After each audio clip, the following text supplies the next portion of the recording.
why don't we do a very quick recap from what happened last week because we did leave on a very weird scenario. Um, so for those of you joining or coming back, thank you very much for joining us again. And last week, the party got to the second floor of the Thistletop area. So this is a normally it was like a fort, and then they kind of got down to the bunks. While they were down there, they were able to find Brutasmus, the very ugly, very surly bugbear. They called out to Shalelu, and hopefully she's on her way. They also became friends with Oric Van Karsken, a mercenary of sorts, and he kind of they hired him on. They were like, "Hey, we'll pay you way more than you need to." Having a fight with Brutasmus and um, a wizard sorceress, they were able to overpower them, put Brutasmus and the wizard in a jail cell, and they were looking at a shrine of a goddess that they know of, and then she started to bleed. There was weird chanting sounds, and then Crud, your runic symbol appeared upon your body that everyone could see, and that's where we last left the party. So we pick up with Crut kind of standing around, having this symbol appear on him, being kind of overwhelmed with rage flowing through his body. Um, the statue has started to bleed from its eyes and its mouth as if it's angry at what is happening. Um, and yeah, I believe Rain was like the closest one to Crut. Uh, Oric looks confused. He doesn't know what's happening. He's angry, more or less. Um, and the weird chanting is still coming from below you. Oh no. Can I kind of grab Crut to try to calm him down, like shake him a little bit? Like it's just Yeah. Uh, Crut. you could. I'm gonna just grab his shoulders and just like shake him a bit. Crut! Crut! Are you okay? He's kind of, he's strong, so I can kind of be pretty aggressive about it. Yeah. We're just really shaking. Um, does Krat still have? He's still aware around his like surroundings and stuff. He's just a bit He, more sassy. uh, I like that. He's a bit more sassy. No, it feels like when you naturally go into your frenzy, Mm-hmm. but it's very almost overwhelming. It's normally you have a control over that, Mm-hmm. like you whip yourself up into that frenzy. This is kind of like it, it's very difficult for you to relinquish that rage. It's a struggle on your end, but you could still react to people normally. You're not gonna just start stabbing people. Oh. Um. Okay. Yeah. Uh. uh Krut's just he hears rain, but just panting.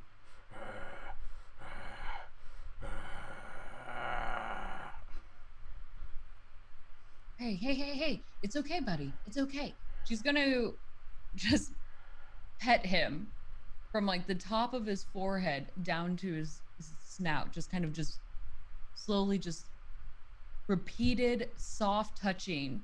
It's okay. And she's gonna slow the pacing down, just easing him into it. It's okay. Close your eyes. Breathe with me. Breathe with me, Crut. Listen to my voice and focus with me. Just focus on the touch. You're calming down. You're okay. She's gonna start slowing the swaying that she had down with her other arm too. Like, you're gonna be all right. Just focus. Listen on my voice. Listen to my voice, Crut. Don't pay attention to anything else. Just breathe. Inhale. Hope this is helping.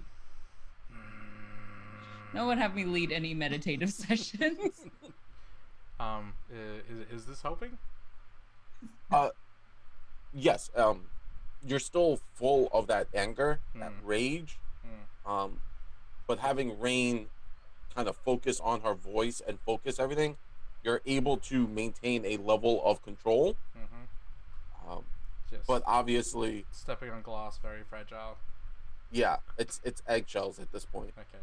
Um, so having that happen, the what what's everyone else kind of doing? Everyone's watching Rain kind of hold Crut tightly, talk him through this moment, and you can hear the chanting coming from the floor. Auric is confused. He's actually taking a few steps away from Crut and Rain. At this point, he's like, "Nope, like whatever's happening, you guys figure that out." So just move him back near Kolodi, Uh, which So much safer. Kalodi will sort of step a little bit forward. mhm. Rockabye lizard folk, think of the grass. When you wake up, please don't kick my ass. And then crunches, stares at him and just. I am okay. Let's go, shall we? Yeah, good idea, buddy. Oh, Nexon's gonna kind of put her head down on the stones and try and figure out, like, does it sound like the chanting is coming from below us?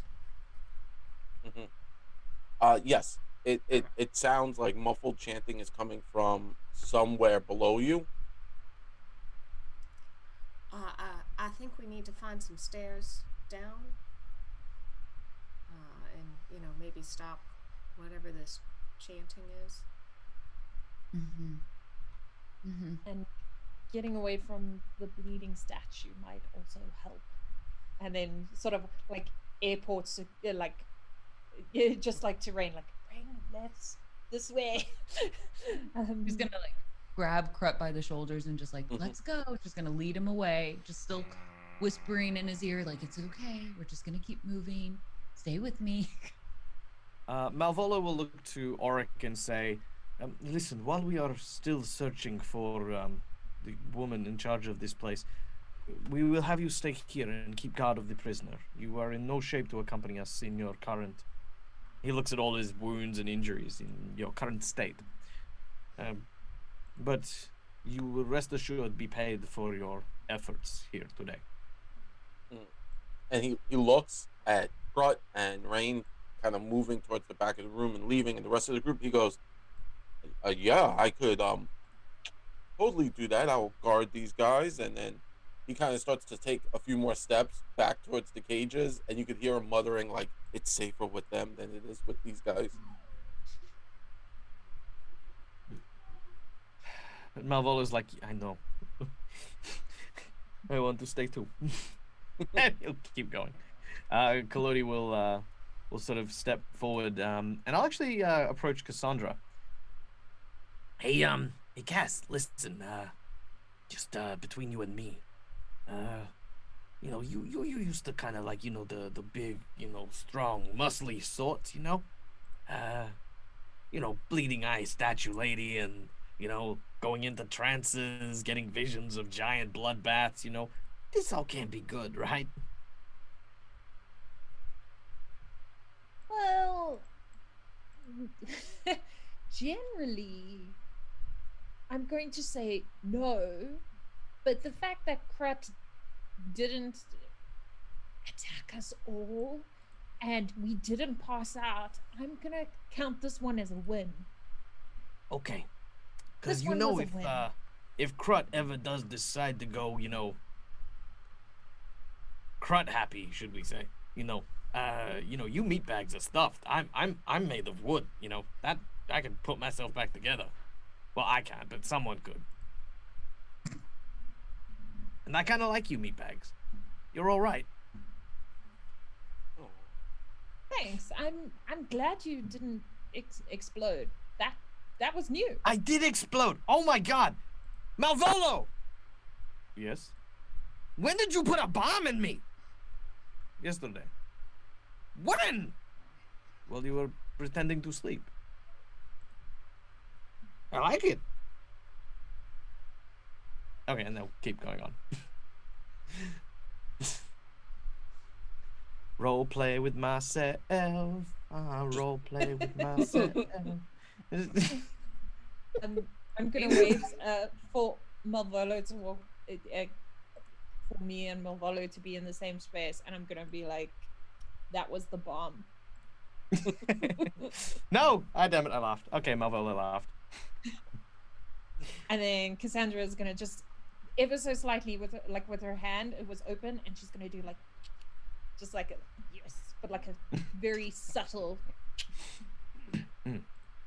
Yes, let us continue to explore. Krat, Malvolo, why don't you lead the way? I mean, Kalodi, I am Malvolo. I will not lead the way. Terrible idea. The mask, it obstructs everything. So, Rain carrying Crut kind of pushes, the two of them kind of push their way into the hallway that you guys came from. It's that weird T section where you could keep going straight or go down the hall. Now, Auric did tell everyone that you should probably keep going straight, and it's past the room with all the paperwork. And that was kind of where he knew at best, but he's never really gone up that way, so he's kind of leaving it as vague as possible to the group. Okay. I'm gonna whisper to Nixon and say we should just keep an eye on Kratz if, as we get closer to the chanting, it gets worse or better, just to help him. Yeah. What if we put dirt in his ears?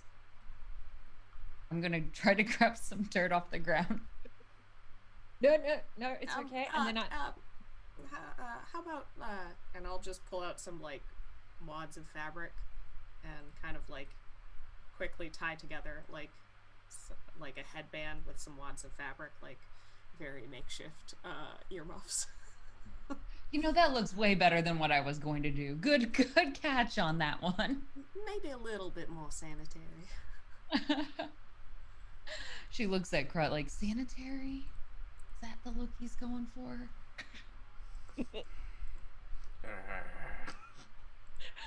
You can't hear it.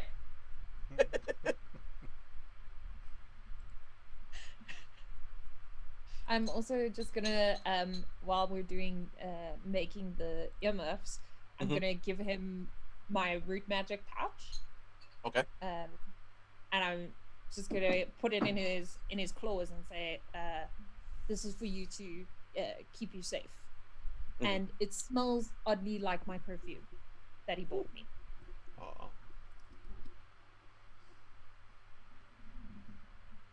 I see everyone's just prepping for Crut to make those test those saves. Just In case.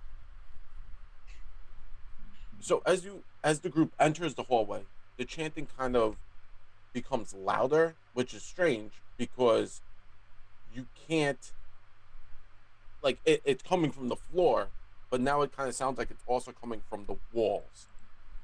Also. So it does sound like it's getting louder. Again, still very muffled, so you can't hear exactly what it's saying, but it's very ominous to what is going on currently. Which, again, creepy dungeon. Let's move forward. Yes? Yeah, perhaps we should move quickly. Maybe the longer the chanting goes on, the worse it is for the end result of the chanting and for Kratz. Plus, it's really creepy. It's horrifying. I can feel it in my bones. And if I say it's creepy, Kalodi will have that standard. head north and be like, "Yep, I envy you. I don't get chills down the back of my neck." Perfect. Those Then you sense can attack. lead the way. Go ahead. Be first then. Dum, dum, dum. Like that. Uh, Coming into the next room, the 4 feet around this whole room, just from the ground, uh, just scribbles. It's just a lot of different scribbles. Um, in this area, it looks like someone has drawn all over the walls, and uh, there is a symbol, not symbol so much as an image, and it looks like kind of like a, imagine if a goblin decided to draw a picture of themselves, right? So it's a weird picture of goblins, and then over the goblins is this and massive dark shadow with red eyes just drawn. And it's all about 4 feet from the floor, so you know, it's all covering this room. Oh, that is absolutely terrifying. Oh, and the fur just on the back of her neck is going to stand straight up, just very tense. I don't like being in here. Oh, it seems as though the goblins area just above us was a lot nicer. Whatever evil has a hold of this place, it's definitely getting stronger the deeper we go in. Does anyone have anything to afford us any kind of protection against this, against hexes, evil, magic? I only ask because, a friend of mine is currently walking through this very scary dungeon, and might not like to be killed by giant, spooky magic cultists. I mean, we did, and Nixon's just gonna pull out the pile of stuff. If somebody wants this brooch of shielding, that might help. Perhaps someone in the front? Claudi's like, ooh, an accessory? Yes, please. The puppet reaches down and takes the brooch of steel of shielding, and looks at it and goes, "It's a bit small for a shield." And he sort of holds it up like, I'm gonna say, Kalodi, Yeah. maybe it's for the meat bags. I mean, for the meat bag. I get it. people. Mhm. Yeah. And then I'm gonna gesture to Rain and Krut.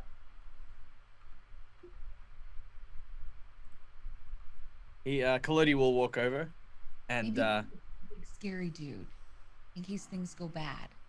okay.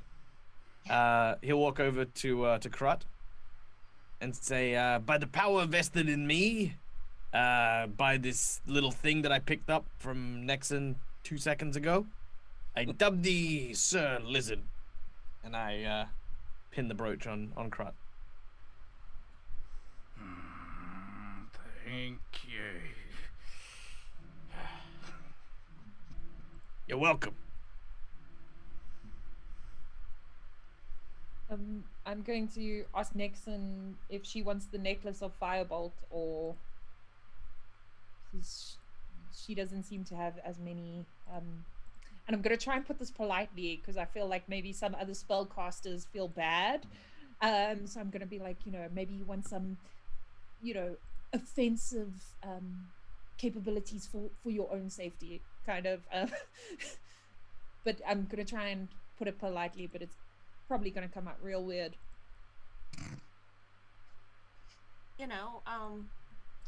I wouldn't say no, but I think I've done pretty well in the past. You have. I was not implying that. I was merely implying, what's that, Crutch? You need help with the brooch? And I'm like, trying to stick it on his scale and find a piece of clothing, and then I'm gonna lean around and say sorry to Nixon.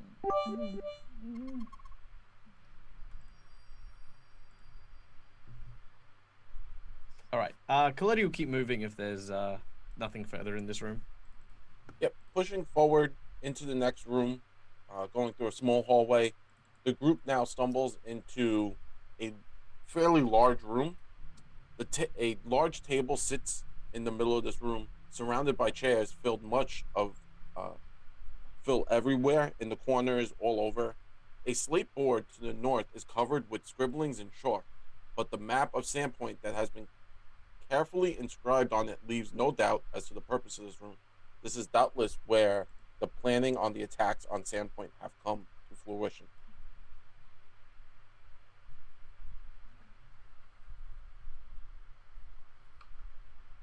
Oh no. This is this is horrible to see. Rain is going to move up and look directly at the map. Just kind of read it. Mhm. This is where this is it. Oh my gosh.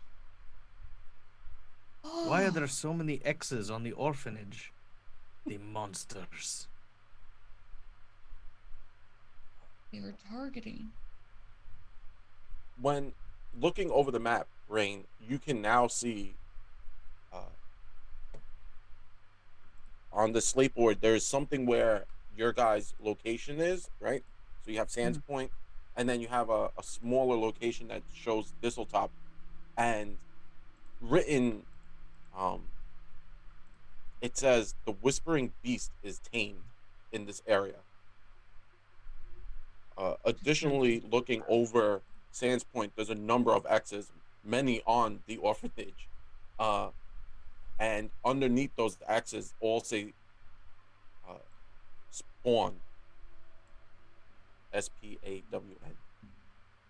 Spawn. The Whispering Beast is tamed. What is the Whispering Beast? Well, Do we? I wonder if it has something to do with that goblin stuff. is tamed good or bad in this case? Do we know anything with occultism or religion? Sure, please. If you're checking using occult or religion, please make your checks. Sure, I'm gonna use my occult vibes. Feels more occulty. Mhm. Although, how do I crack this one? Ha!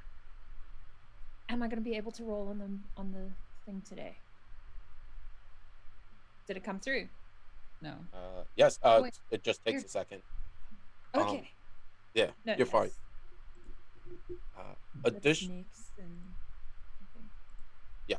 okay. Oh, Nexon came through. Thank you, Nexon. But sadly, Let's see. there it is. Cassandra. Yes. We got it. So two things. One, Sin Boon has been given to Krut from Laura Bones. So thank you very much, Laura Bones. Is that the That's a proper cool way to say name. it? Is that the full name, or is it like hyphenated? The lust. Same thing. Krut got the lust rune. The Lust Rune. Yeah. So that's a thing now. Yep. and- So that's enchantment magic. So It is. it can be claimed for any kind of enchantment effect, ability, or spell. Yes. So thank you very much to that. That's really awesome. I appreciate it. I want to see where the Lust Boon comes into effect now. And Nexon and Cassandra, you guys kind of put your heads together, and realizing where it says spawn, it looks like it actually has two S's. So SS spawn. And you're like, oh, that means sin spawn. We fought those things before, all the way back underneath the Glassworks factory. Rejogging your memories, those weird creatures with the three-pronged mouth. So each X over Sands Point has that. So it looks like they might be trying to summon them into Sands Point. And the beast that sleeps, that's a strange one. That's like the first time you've heard that. It could be referring to a physical entity, or maybe some kind of spiritual entity, but it's in this location. So it's tamed. It maybe that's what they're here. Maybe that's what the chanting is for, trying to release that entity. upon the town and upon this area. So it's not 100% clear because it's a very vague statement. You know, When did we take a right turn into Call of Cthulhu? I want to duck back out to that room with the goblin drawing and Mhm. take a look at the writing and see if I can understand any of it. yeah. Oh, that's right. You speak Goblin. I apologize, Dawn. I 100% apologize. I realized I was like, I should have asked about this. Yeah, that's my fault. So as you look, in Goblin, it's basically kind of like a very quick poem, and it refers to one of the Goblin deities, and it's kind of and this poem, it's calling for the um how can I say this? The way you understand Goblin, because it's not a solid written language. It's more like they use hieroglyphics and stuff. Uh, they they are saying like basically, we're going to burn the city down, Mm. and think like London bridges Oh, falling down. So it's like that, um, but it's very dark. Burning the city, um, killing the dogs, and eating the babies. So it's a very dark poem. So it's very creepy, very extra gnarly. okay.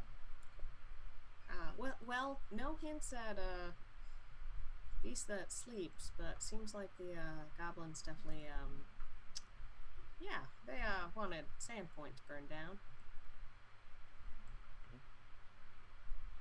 I think whatever it is, we really need to get there before this chant finishes in case it does release those sunspawn on each of these X's. Uh, there's no way the town could handle that. Now, right behind you, Rain, is a door. It's a sealed door, but actually you're standing like next to it. Um, there are flickering shadows underneath the door, as if there are lights coming from below, and um, it's just a standard wooden door, has a little doorknob, nothing fancy. Perfect. Well, I'm going to pull a classic Rain, and I'm going to try to smash down this door. And hopefully it'll work this time, because last time I just ended up with a really bruised shoulder and ego. Yeah, it was a little rough. It was really rough. That's a nice way to put it. But she's gonna just charge herself up a little bit, Mhm. and then just ram her right shoulder straight into the door, hoping to like knock it kind of right Sure. above where that lock is. Not a problem. Yep, give me an athletics check, and we'll see how this goes. Yeah.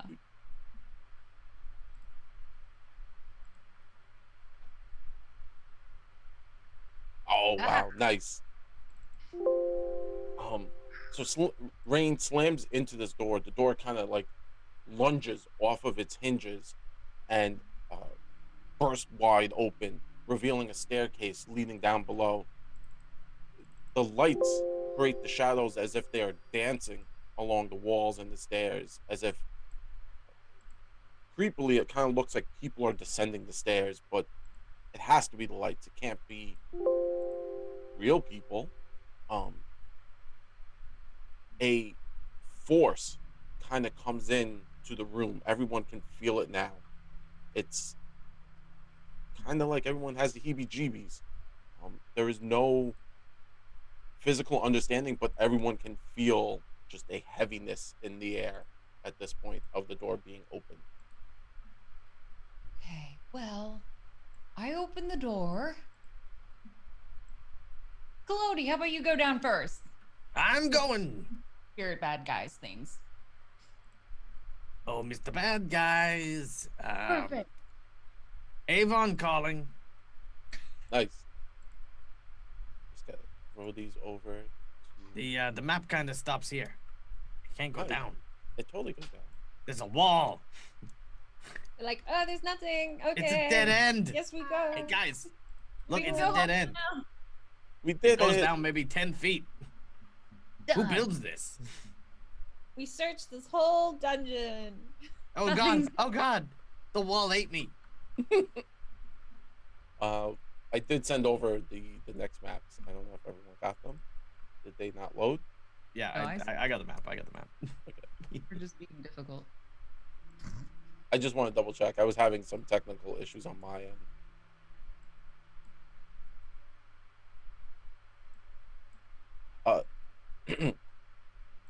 So, Claudie, as you come down, and just around the corner where you come down these stairs, hangs a slightly ajar door. Carvings that once covered the surface are now defaced by chisel marks and hammer blows that extend. That only a few remnants of the image remain. The floor here is slanted forward towards the door. So as you come down, there's now a second set of doors, and anything written on the doors seems to have been destroyed. Any kind of iconography has been like chiseled away and hammer blowed into, as if they were trying to stop or remove what that is. Okay. Hey guys, I found a door. This door says something in an ancient and simple language. It says, "I am super trapped." There is a big old trap on this door, and yeah, there's no way I'm gonna go in here. Not first anyway. Come on, you're the bravest of us, remember? We'll just be waiting up here at the top of the staircase till you open it, okay? Because we trust you. Collodi has heard for the very first time that an organic person trusts him. Malvolo has never said such kind words, and he sort of says, "Rain, trust me. I can do this." Okay, I swing the door open. Oh god, if you don't die. Opening the door, nothing terrible happens to Claudie. Just you enter into a larger standing room. Here, creepily, there are no lights.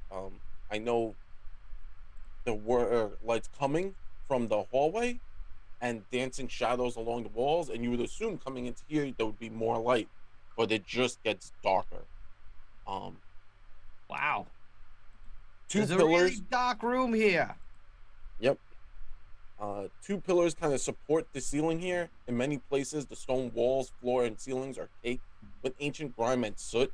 Alcoves in the north and south wall contain particularly damaged statues of a man in robes, clutching books and a glaive.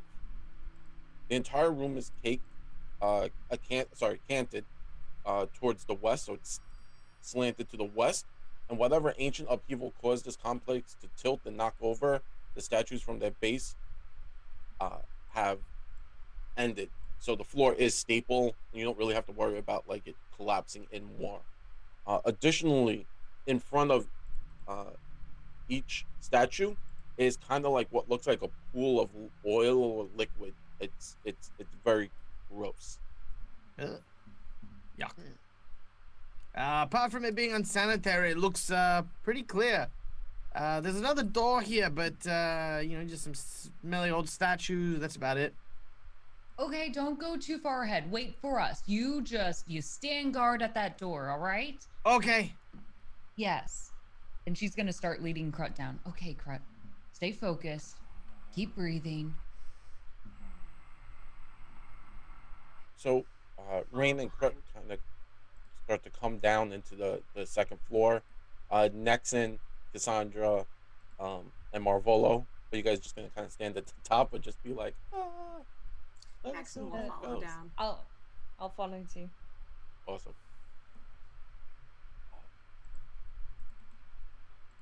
I'll So pull my everyone's- bolo if he doesn't come with. Yeah, what's Marvolo doing? I feel like Marvolo's like, oh guys, I've got something up here, all the way in the back. Oh, someone cast silence. Oh no.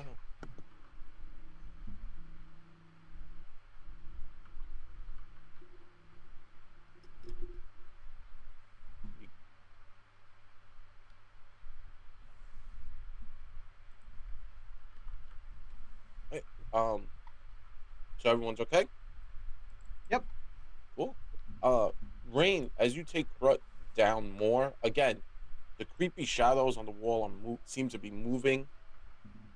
You come down, and there's this door. It's wide open into this very dark and dingy uh, room. There are four statues along the edges. Um, Are they all the same statue? they do look all very similar. Okay. But nothing of significance. Like it's just some probably dead old dude who read some books. Right? It looks similar to one of the statues that, if you remember, there was that red statue that you saw long way back in the day. It looks similar to that. On the books is that seven-pointed star symbol, and this one is holding a different glaive than the one from many moons ago. Oh, good. Okay. Well, at least we know we're in the right track. She's gonna like point to the 7 point. It's all consistent. So that's so reassuring right now. I feel great. I feel very wonderful about the situation that we're in. This is nice. This is very good. Yes, yes. Is the chanting louder here? It is now louder, and it eerily seems to be coming from underneath the statues, or like the statues themselves are kind of uh, irradiating this sound. Interesting. Malvola's gonna investigate it. Mostly I want to see if there's like a rune or a magical like stone or something that might be emanating these noises. As you come closer to this statue, the one that you're staring at right there, you notice that the rune here is the symbol for greed. It's written a number of times around the base of the statuette. Uh, and remember, these statues are fairly tall. Uh,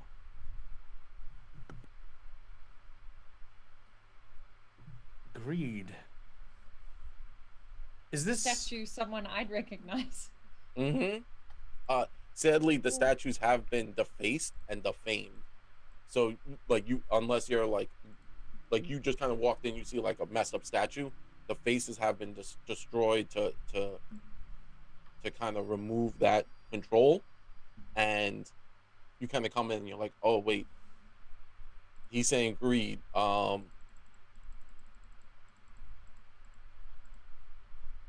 was just checking if Kret was acting any differently. So I haven't noticed yet. I'm just. Well, yeah. Now Marvolo's like, oh, greed, by the way, and I need everyone to roll initiative. You're Dang welcome. it. Please and thank you. As sorry, the wrong one, but there's something there. Where'd you go? There you go. Oh. How we doing today, everyone? How's everyone going today? Good. Not bad, not bad. I think it's going to be worrying when the chanting stops. It's one of those. As long as the chanting is carrying on, I think we're still okay. We're doing fine. We're doing fine. Yeah, it's when the chanting stops that we have to worry. I rolled a nat one. You can't critically fail initiative. Thank God. You know, it's just like, okay. I mean, you're more focused about Crut, right? Like, let's be honest. You're carrying Crut. You got a lot on your shoulders. There's weird chanting. Yes. Very overwhelmed. Yeah, a bit overwhelmed. So Marvolo and Cassandra, as Cassandra, your ears pick up the sound of greed. Marvolo's kind of like looking around. It looks like one of the shadows kind of reaches up and wraps quickly around Marvolo's leg, and energy kind of saps out of him. Um, and yeah, And I die. Yep. yeah. So this Marvolo, you feel like this draining energy kind of flowing from your body, and yeah, you were. It grabbed you and did the thing, and it deals 10 points of damage to you as it sucks your energy out of your body. And yeah, that just happened, and now it kind of lunges out at you, and it's going to try to tumble through you to clear space to get out into the open. Sadly, you can't go through enemy squares. You just gotta tumble. And let's see if it can.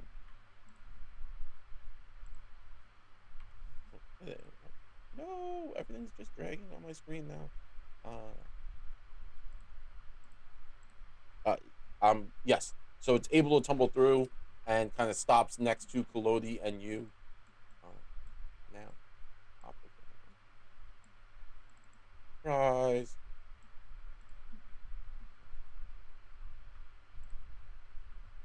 I believe Cassandra goes.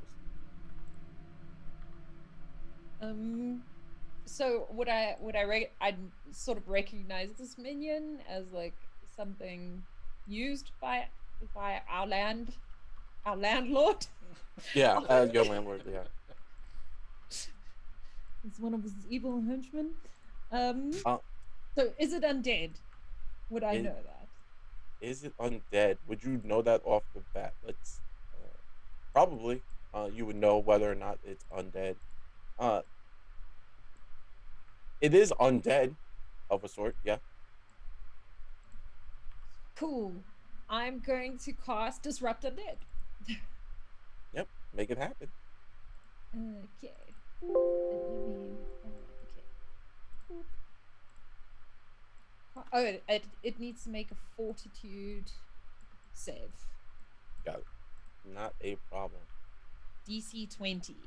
DC 20. What are you trying to do? Come like creatures? Come on. I have a very specific set of skills. I actually rolled an 11, so it's not a critical failure, but it came pretty close to it. Okay, so it was a fail. Mhm. Okay. Then I do very minimal 1d10 positive damage. Mm. Did it come through? Sorry, I'm not seeing all the rolls on my fantasy crowns.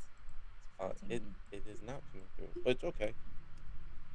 So if you want to just roll a d10, and we'll just do quick math. okay. I think I can handle 10. Oh wait, I Big can roll it numbers. on the guy. Let's see if that comes through. If I rolled it on the dude. I totally There we did. go. There you go. Good job, Collar. Not Okay. fair for you. We did it. Yeah. And then because that doesn't, it has no triangles, so it's one action. I can do it again because it's a cantrip. Yep. Cantrips are cantrips. Cool. So, Infinite cantrips. DC 20. Killing me, Fortitude Carla. save. You're killing me. Like I said, very specific set of skills. This one I did roll a 22, so I do save. Okay, and then on a save, you take half damage unless it's a Oh. critical success. Not bad, not bad. There we go. And then I'm going to just tell everyone to step away from the statues. Did it come from the water or the statue? Like the creepy statue. liquid or the statue? It came from the statue. Okay, yeah. So get away from the statues. You don't have to tell me twice. But you are up. Okay. Stay away from the statues. Go close to the statues. Alright, well, can I walk over to where this shadow thing is? And Mm-hmm. Attack it. Sure, you could swing away. So Crut kind of shakes off Rain, as Rain's holding Crut up. Crut kind of like shrugs you off, and you see that Rain. You see that look in Crut's eye, like he is focused, and it's he's going into combat. Let's see what happens. Okay.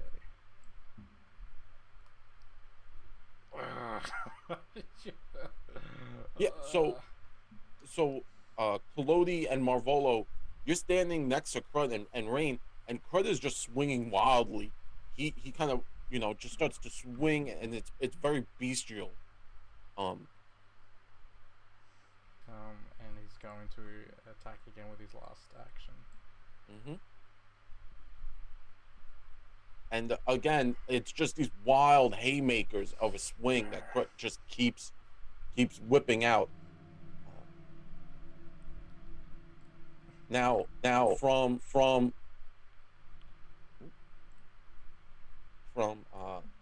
the back, another shadow kind of emerges and moves forward and quickly grabs onto Rain's uh, actual shadow, um, and it starts to pull it off of you.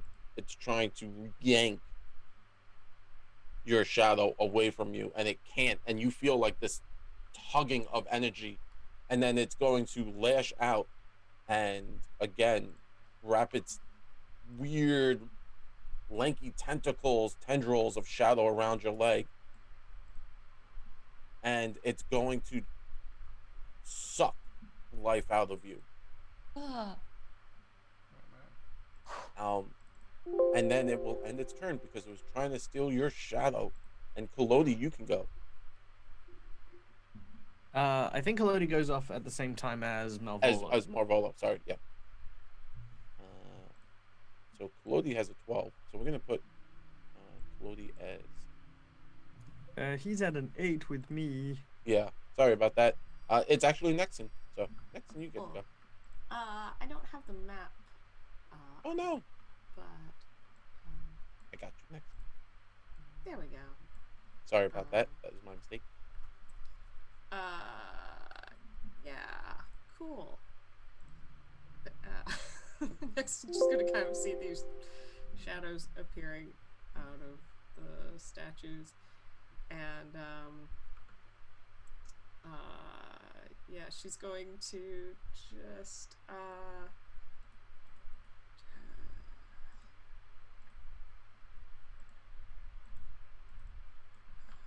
sorry. Okay. Yeah, she's going to cast Daze on the one by Rain. Mhm. Hold your horses. Uh, Saved. So the shadow, as you try to cast a mental power over this creature, you could feel its maleficent mind just warding off your ability. It's like, no. really kind of hoping you'd say it just doesn't have a mind. It's brainless. It's brainless. This is the stupidest thing we've had to fight. Great. She's gonna pull out a needle instead and jab her finger and cast Needle of Vengeance at it. Needle of Vengeance. Nice. It also does not work. So, this is the first time Nexon's like aggressively fighting like this, because everyone's kind of seen Nexon do her jam, and is wildly powerful with throwing daggers, but it seems that these creatures have a natural defense against magic. Nothing I'm doing is working. That will be her turn. Sure. So the first shadow that kind of came out and assaulted Marvolo, it's now going to again reach out and try to yank out Marvolo's life force and drain him of energy, and it will hit, and it's going to just deal a little bit more damage to Marvolo. Not a lot. And now, Marvolo, as you can feel the shadow uh, going into you, it's now Rain. You kind of see the same thing that was happening to you. The creature lifts and pulls, and it seemingly steals or is stealing Marvolo's shadow.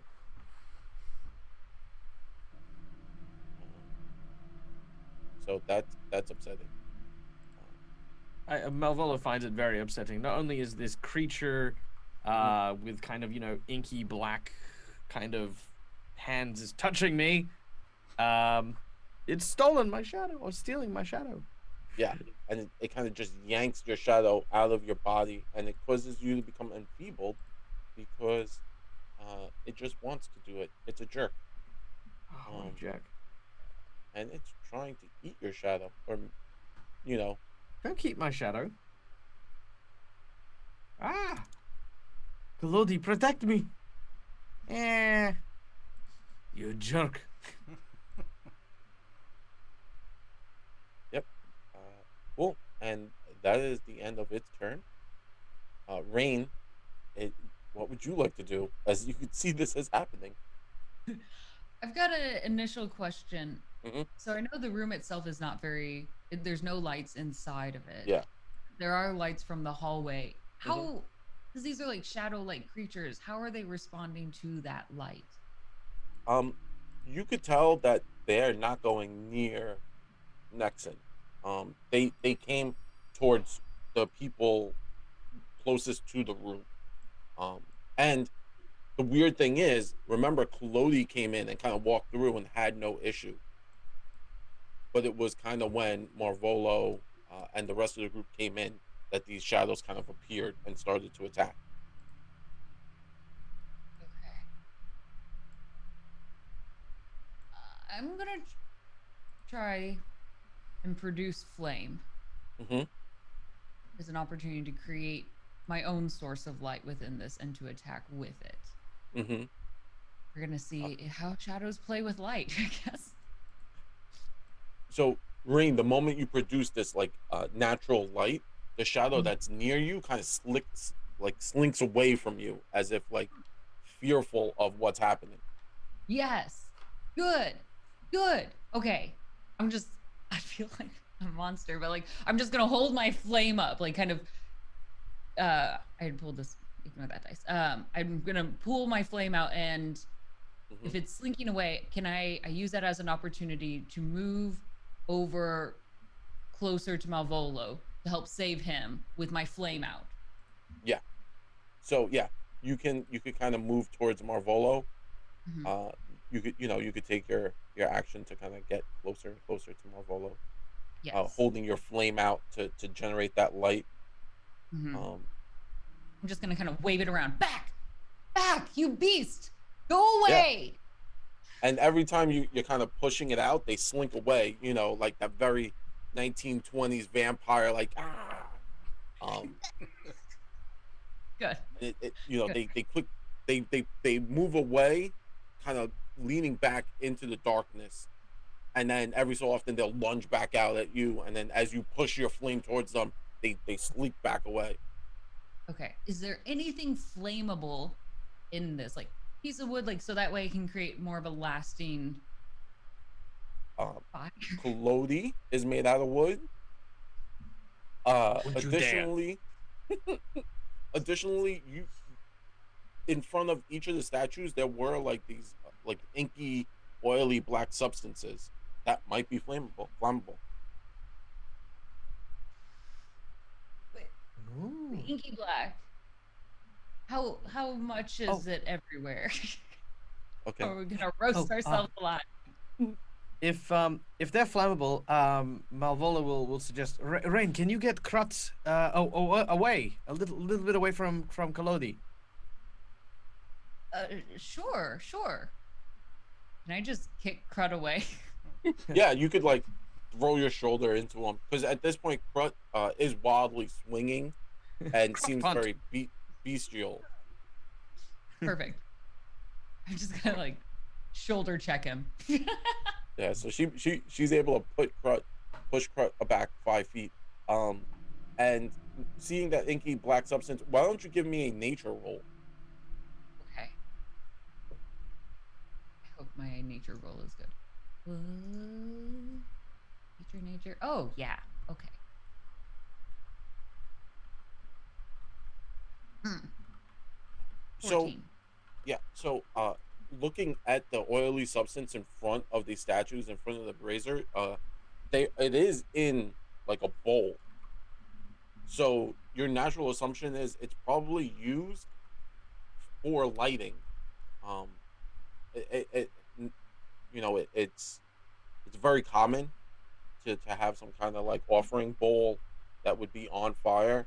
Um, you're not 100% sure what it is, and you're not 100% sure how much light it'll give off, or if it might blow up. Kind of, what could get worse? What could happen? I'll try to throw a produce flame at it then. Sure. So, firing your produced flame right at this bowl, it catches fire. It instantly sparks up, and light illuminates out from it. The shadow that is next to Marvolo uh, pushes back and spends its reaction to move 5, 10 feet back towards the door that Kalodi was speaking about earlier, Okay. moving away from the light. How much of my actions? How many actions have I taken? I know I moved. Uh-huh. I So you did moved and you casted a spell. Yeah. Throwing the Flame is 2. Okay, so that's all of mine. okay.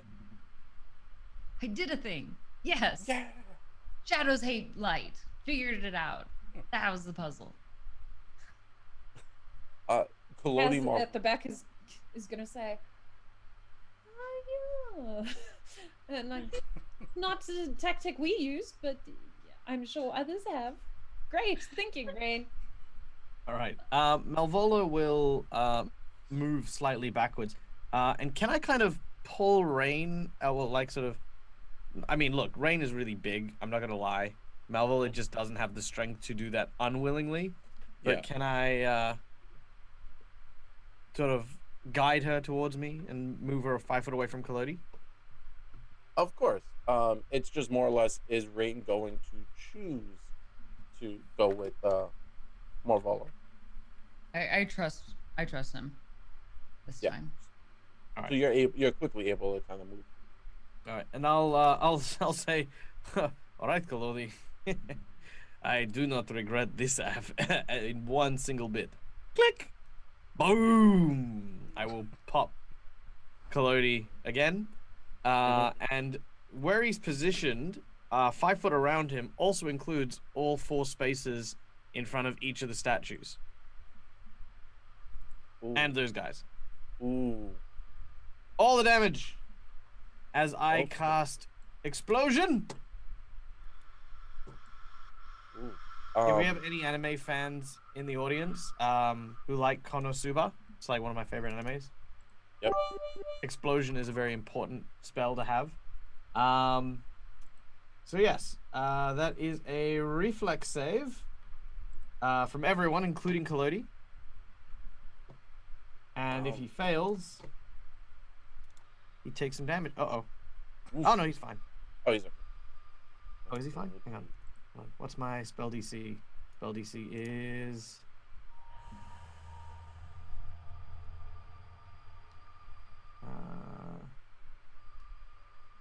it is...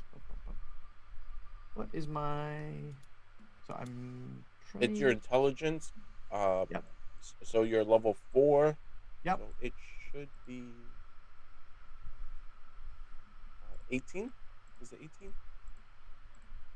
I think it's 19. 19. Yes, 19. All right, so Kalodi fails, so Kalodi will take the damage, which is 7 fire damage. 7 fire damage. Okay. So, Kalodi kind of explodes, hitting all the braziers. Additionally, they all catch flames. Both my shadows had failed, additionally, so that's sad. Can you roll me another set of d6s because it's gonna critically hit them? Hell yeah. That is another Okay. 6 points of damage. Yeah, they're gonna eat a lot of damage off of this one. I'm sad. Come on, guys, just let me have it.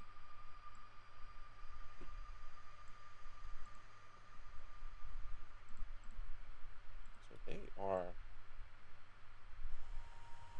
not doing too well today, uh, and they all kind of let out this shrieking sound um, as the lights kind of fill this room. They're now going. One used its reaction. The other one, the one that was next to Rain, is going to use its reaction to slink away and try to get behind the alcove that it came out from to avoid the light. Marvel, you still have one more turn, two more turns. No, it's 2 actions to use explode and then 1 action to move backwards. So I'm done. You're all good. Cool beans. Cassandra, what would you like to do? These creatures are now running in fear from the group. I'm just going to sort of cast disrupt undead 3 times because it's a 1 action. And then I'm going to actually have quite a casual conversation with Malvolo and sort of discuss, like, I didn't realize how fire could be so helpful, but obviously being around farmlands, you wouldn't want to set fire, so that's a good tactic. So DC 20 fortitude. Oh no! You guys are killing me. I love it though. So the energy kind of comes out from everyone's hands. The lights being on, they do take a negative to their saves. So it's fortitude. So they are taking a -2.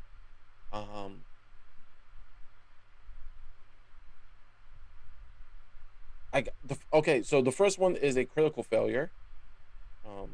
To yours, because it's in the sun. It's in the light. They don't like light. So that's sad. So But I 4 only rolled points a of 2. that's okay. Meh.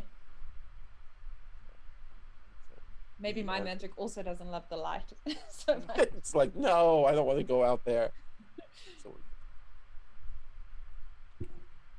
So only 4, but because the light is on, and they fail. Okay, and your next action, you're just gonna keep running it Also, off. yeah, also it's enfeebled for 1 round if it was a critical No. fail. Yeah. Yeah, so I'm just gonna shoot it 3 times. So 2 more fortitude. So I'm gonna keep aiming at the one that's in the middle of the room. Yep, got it. Another fortitude save for being enfeebled. So this is sad. I'm sad. I don't think I could get lower than a -1. So Okay, we're well, just this good. time I rolled 4. Yay! There you go. So, yeah, it pops out of existence. You kind of just obliterated it. It explodes in a shadow, and it. Weirdly, you would assume a shadow wouldn't have any kind of light inside of it, but when it does pop, there's a small flash of light, and it looks like as the shadows form dissipates, it looks like leaves in the wind as they fall to the ground and phase out of existence. Oh, that's very good. And then with my last one, I can still reach in the alcove. So 1 more.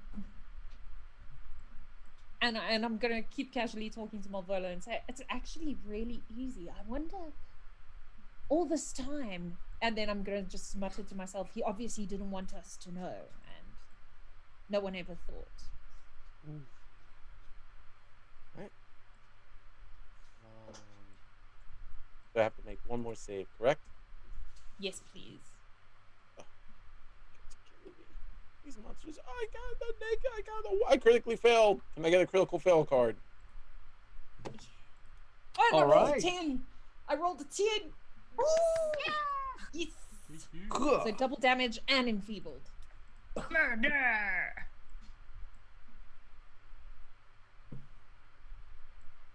They always came to collect the rent. So I'm like, there's also some, it's like All right. back pay. Mhm. All right. Pick a number, 1 to 5. 5. We'll start high today. So is this a fumble or a crit for Carla? It's a crit from me. A crit from you. Okay. Yeah. I guess. 5. All right. What type of attack is it? Bludgeoning, piercing, slashing, or spell? Spell. Combustion. If this is a firebomb, triple the damage, and then 1d6 persistent. Any other bomb or spell will then all just deal double damage. Okay. So Carla, why don't you tell me how this creature dies? Because it's doubling the damage. And it's a lot of damage. So I think maybe as it was trying to go back into the alcove, I hit it with Disrupt Undead, which starts to like dismantle it. Mm-hmm. And then it dismantled the shadows into the brazier of fire. So then there were just like lovely little fireworks of shadow wisps. Ooh. But with like Thank- horrible screeching. Can I scrounge around for my soul or my shadow? It does come back to you once the first one was dead. So that's blight. Oh, good. And I'm gonna tap him on the back and say, feeling better? It's disconcerting the first time. You've had this happen before? I mean, there's been times when not even the farms of greed could feed the land of greed. I see. Yeah, no, I'm okay. I'm okay. I'm fine. I will be fine. Rain is feeling so much better now that the shadows are gone. You did it! She's gonna pick up Cass and just kind of like twirl her around. Look how beautiful it is now that it's dead. Oh, you did such a great job with that. I'm gonna say the fire was a genius idea, and I'm also gonna talk to her about the fire and the farms, and I'm just like very intrigued by this fire idea. We should keep this idea up. We should take something with us that's fiery, bright, white, light. I can help with that, and she's gonna pull out one of her sling rocks and just kind of real quickly look at it and cast light on it. It's like, so yeah, that was some pretty smart thinking there with the fire, but you know, I can shove this in a bag, stuff like that if we don't want it, but That'll be perfect. That'll be so much easier and probably safer than just carrying an open flame out. Yes, that's probably, especially knowing our little flammable friend over there. She's gonna point to exploded Clody. Clody. Please don't burn me. Malvolo is going to, while they are plotting the giant bullet of death, I'm going to use a medicine check on myself and Krut. I'm going to set the DC at 20 to try and give me some extra for healing. And I get a 12. I do not heal.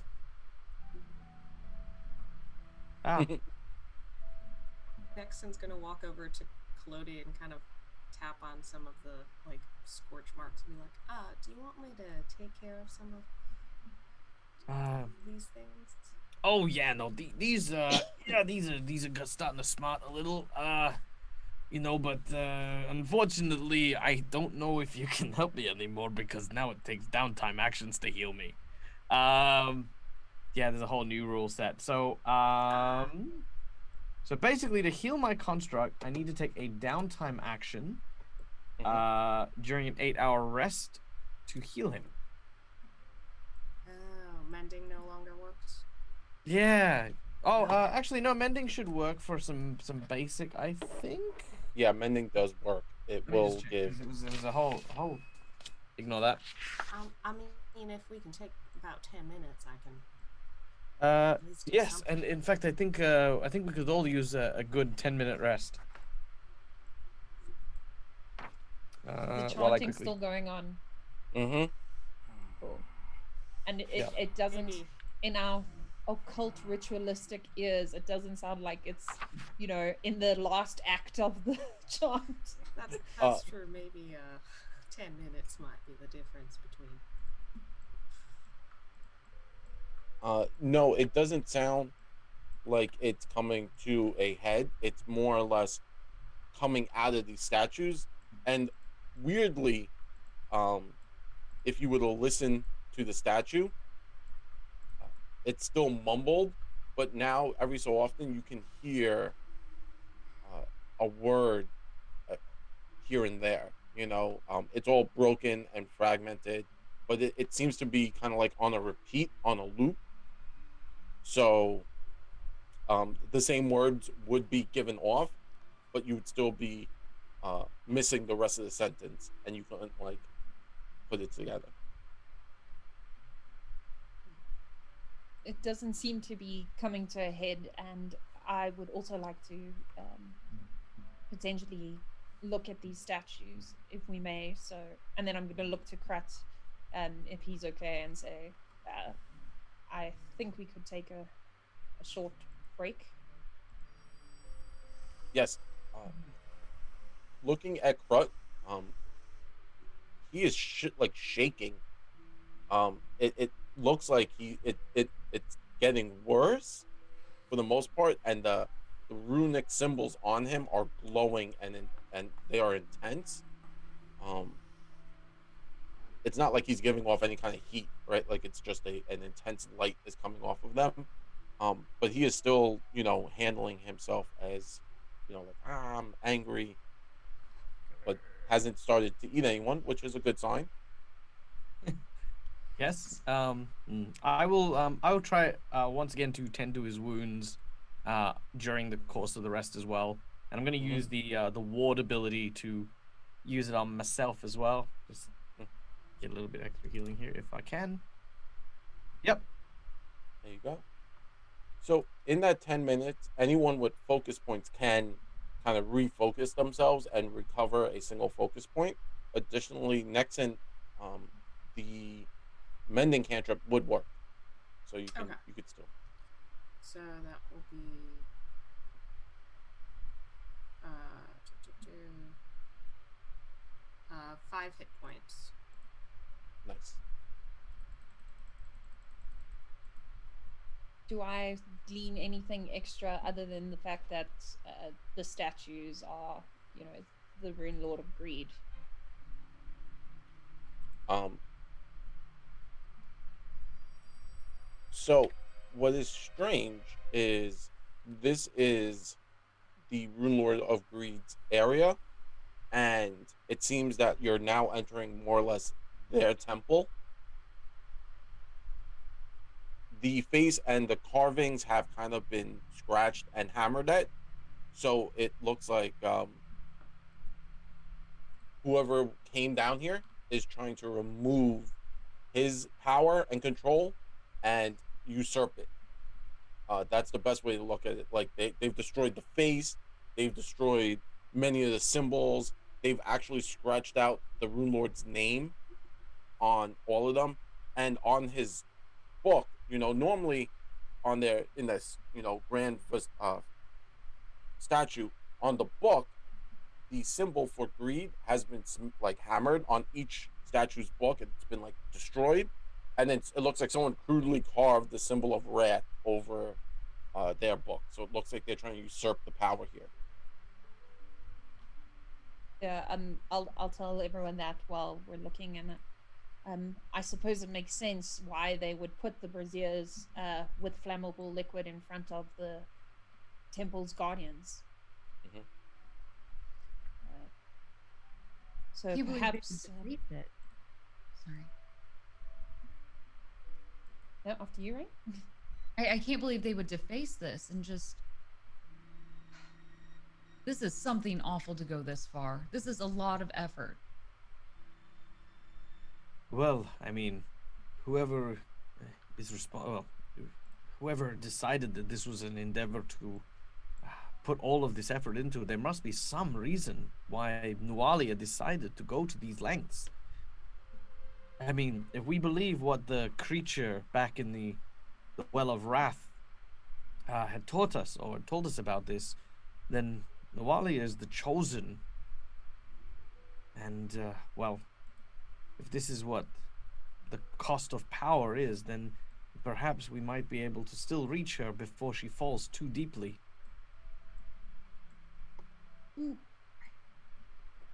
I realize I think we should just also be wary. No one's mentioned her father, and his body was also missing.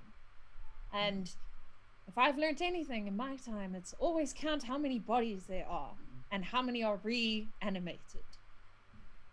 You have lived an interesting life, haven't you? Yes. You're just you are a lovely and beautiful necromantic shaped hammer, and the world is just filled with undead nails, isn't it? Well, and then I kind of point to the fact that we're standing in a green, apparently in Sandpoint, where Touche. it is. That's right. Touche. There were also I'm glad we the have there someone was also the here. ones in the crypt. Yeah.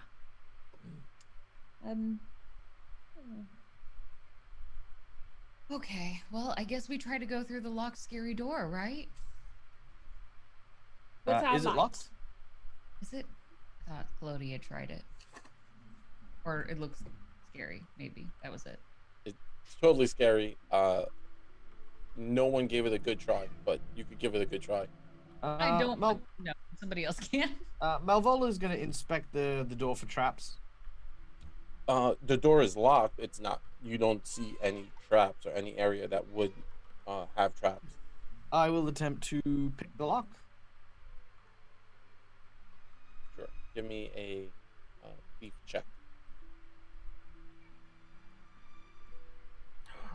You. Now, Sure. don't judge me.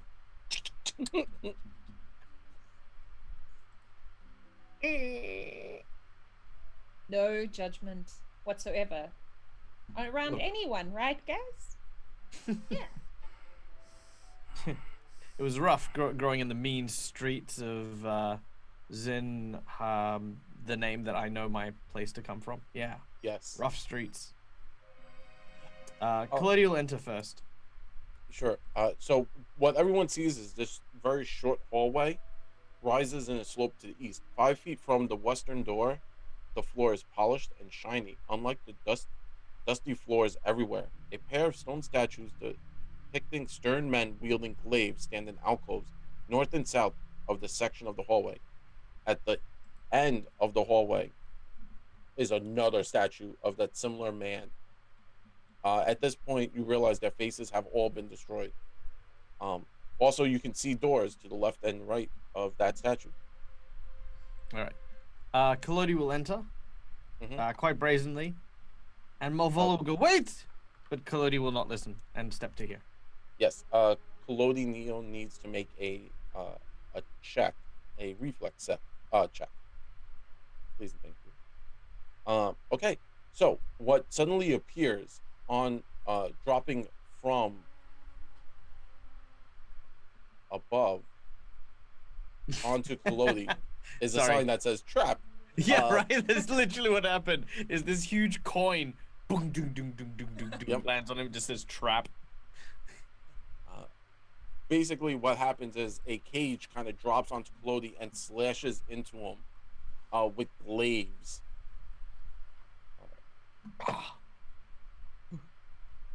So that's pretty terrible. So you take a d6 worth of damage from the initial drop, which is 6 points, which isn't terrible. Collodi got some healing, so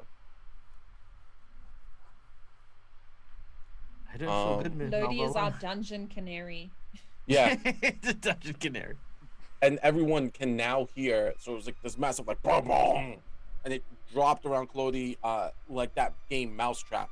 It's that cage drops around, and these glaives kind of lash out, and then everyone could hear a click, click, click, click, click, click, click sound as they are loading back up. to drop down again onto Clody, the glaives, not the trap itself. Okay. To get him out of there. I think we should maybe push through quickly before it resets. Traps like this usually have a small period of time where they are inactive. Move quickly. Okay.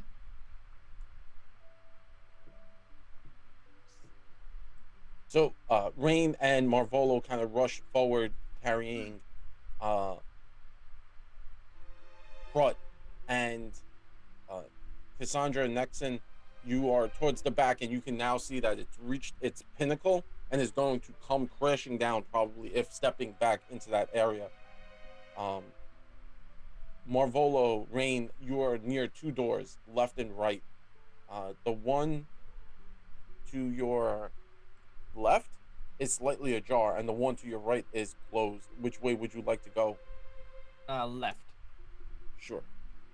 Pushing into this room, kind of trying to make as much space to allow people to rush down these hallways. Moving in, it's a grand room. It's actually a fairly large room, and towards the back there's a bubbling liquid, black ichor. Kalodi kind of like stumbling forward out of the trap area to avoid being set upon. Actually, he will remain there. Oh, he was gonna stay there. Yeah, as he does so, he sort of pulls he sort of pulls himself together a bit, and he says, "Whoa! If that doesn't clear your sinuses, I don't know what will." Hey, keep going. What? Keep going, but keep going. You sure? Because I Yeah. I want to try and trigger the trap a second time on Kalodi, and then. If he does so, I'm gonna cast Sanctuary very quickly over Kalodi. Ah! Interesting. So let's play this out. So the trap has reached its zenith, and then you hear the clank sound, Nexon and Cassandra. You hear the clunk, and then the trap comes slashing back down into Kalodi. Cassandra at the last second starts to cast Sanctuary on Kalodi. Sanctuary! It doesn't work, but it works only mostly for attacks. It doesn't work for. Yeah. Oh no! Well, I will still do it anyway because it's the Aw. concept of the thing. Yay! Kalodi will be very cocky about this and be like, "Don't worry, I got this. I saw how they came down last time. I've memorized it. I have mastered this trap. It ain't gonna get me a second time, alright?" And I'm like, I've got you. Don't. Yeah. Okay. This one's actually way better, by enough that Kalodi is actually able to stop the drop. How would Kalodi handle this? Because normally it says the trap dictates in the little paragraph. It says, "Oh, the person jumps out the way," but I feel like Kalodi's trying to catch the trap. Oh no! So as the trap and the glaives from the statues come down, he kind of wants to. He just kind of wants to step so that the trap just doesn't cut him while he's still in that area. Okay. Sure. Kalodi dances around the blades, but wants to be put in the mousetrap again. Yeah. Okay. Yep. Mousetrapped he is, or they are, and Sandra and Nexon, you're watching Kalodi just kind of standing there. What's Kalodi doing? Kalodi is he's just waiting for the thing to go back up again. Oh, okay. Yeah. So after the initial rain and Krut, you're kind of watching this happen also, and it starts to go back up again. You can hear the turning of the gears as this thing is going back up. Slowly it creaks, and you get that clunk clunk clunk clunk clunk clunk sound as it's rising. Is Kalodi trying to hold on to it? Kalodi wants to try and grab onto one of the glaives, and then almost like a Tarzan swing, I want to try and just bend it, because in my mind things like those traps are very specific. So I want to try and get it so it's not locking into the housing as it's sort of going back up. And my justification is both Collodi and Malvolo are professional trap makers and would know. How to handle this? Yeah. Uh, He's please grabbed make onto a- it. He's just trying to bend it. Yeah, 100%. I get that. Please make that trap check. A craft check. Sorry, trap check. Craft check. Craft check. Check, Yes. check. Could I make it with Malvolo instead of Collodi? Yes, because I feel like Marvolo would be giving instruction. Well, it's still an 11. Yeah. So this is an interesting one. I'm going to defer to.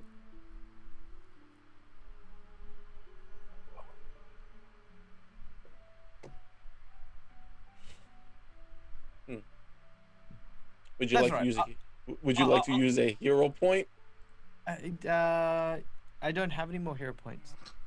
As per Pathfinder Second Edition, you can start the game with a hero point. Oh, yeah, I'll use a hero point. Does 15. we all have- That is way better because that's what it needed to be. Yay! So He you do. did. Yeah. So Collodi, how's Collodi doing this? He's just bending it. Oh, he's Collodi just bent one of the rods, so as it goes up, as it tries to fit into the housing, you just hear this, and it just sort of wedges halfway up, halfway down. doing? Yeah. So as it's now in this weird angle, everyone can hear just, when a machine keeps trying to turn something, but it's jammed, so it keeps making that clunk sound. So it's like clunk, clunk, clunk, clunk, clunk, clunk, clunk, clunk, and everyone looks up and you can see the trap like not moving properly. It's just jamming. So it seems the trap has been disarmed. Yeah. Let's go. Great job, Collodi. And Aw, Nixon is thank just you. gonna kind of. She was pulling Nix out and just kind of tuck him in. You know what they Stay say, around for trap a me while. once, shame on me. Trap me twice, I'll stab you, because you shouldn't be trapping me.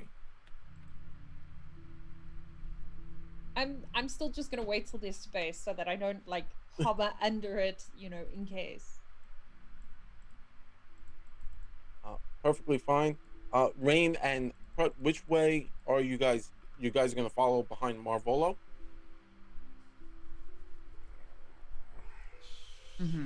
Sure. I'm not even thinking. I'm just trying to keep calm, so I'm pretty much following whoever's in front. Yeah, let's move in. Cautiously. Very quick. So, as Marvolo and Rain and Krut kind of enter, giving space for Nexon and Cassandra to be able to kind of move in to the hallway. Going into this room, what you quickly see is this wide stone ledges of red marble line the curving walls of this room, which is well lit by 4 burning skulls that sit in each corner. 3 chairs rest in this room, and both stone ledges are covered with old books, scrolls, teeth, bones, scrimshaw artwork, jars of deformed creatures soaking in a brine, taxidermy animals, limbs, just taxidermy limbs of different creatures, and other strange objects. To the north, a large round fountain filled with the frothy ichor sits in there. And that's what you see. It's very upsetting because there are just jars full of embalmed creatures in this room. Oh, I would feel so sick. This is awful. I am very queasy in this room, trying not to look at the random creatures in the jars. Malvolo is likewise doing the same. Oh. Just silently trying to not puke in the corner. Mm-hmm.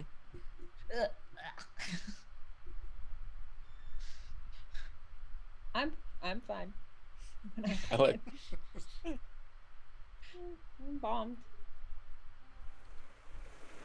Okay, well, look, this place is very cramped. It's been very claustrophobic since we got here.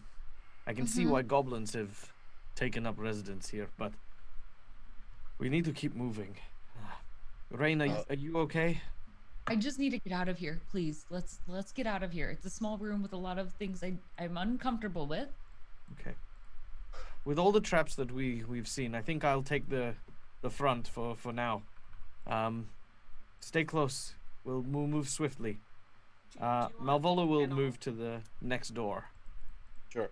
It's As Marvolo starts to leave the room, a voice calls out from the water, a small, squeaky, scratchy voice. Hello? Who's there? Do not tell me that bowl of water is now talking to us. Rain is going to lean over and look into the bowl. Hello? And as you look into the bowl, suddenly a wavy figure comes into existence, and it's that creepy little imp lady you dealt with, and she goes, "It's you! What are you doing?" I'm gonna just duck back again. And now coming from the bowl, this was the priestess that you remember fighting and dealing with many moons ago. Yeah. She starts to call out, "Where is he? Where's the champion? I know you're in here. What have you done? I'm stuck here because of you." Somebody else Didn't wanna- we kill her? Yeah. I can hear you. the You know water- that. I am sorry. The portal of divination that you are trying to reach appears to be disconnected. Please check the runic symbols and try again later. No, no. Let me out. What are you doing? Where is she? Where is the big one? Where's the lizard? Give me the lizard. Rain is gonna make eye contact with Crud. And do it, Crot.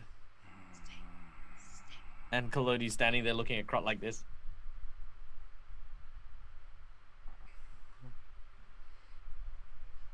Crud is very confused and conflicted right now. I'm confused and angry.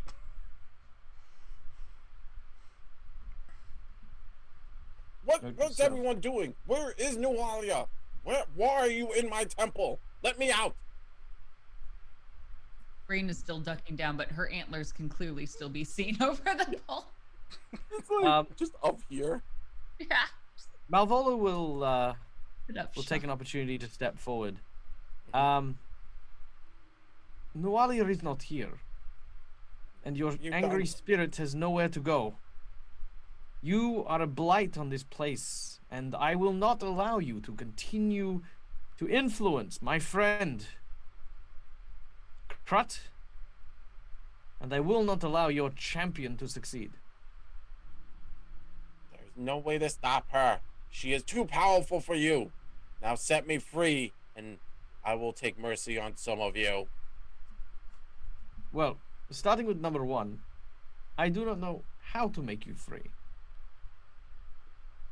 Well, you must get me a vessel and plunge it into the liquid, and I will be able to put my spirit into it. So, anyone, there was a few tiny ones with you. I'll take their bodies. That's fine. Can I find a bug nearby? I veto that idea. I'm going to turn to Rain, who is now probably still only a little bit taller than me, and I'm gonna say, perhaps Nualia is no longer Nualia if she was placed in the water, and a different soul inhabits her and her father's body now. Must be it. That has to be it. There's no way. I think I have figured it out.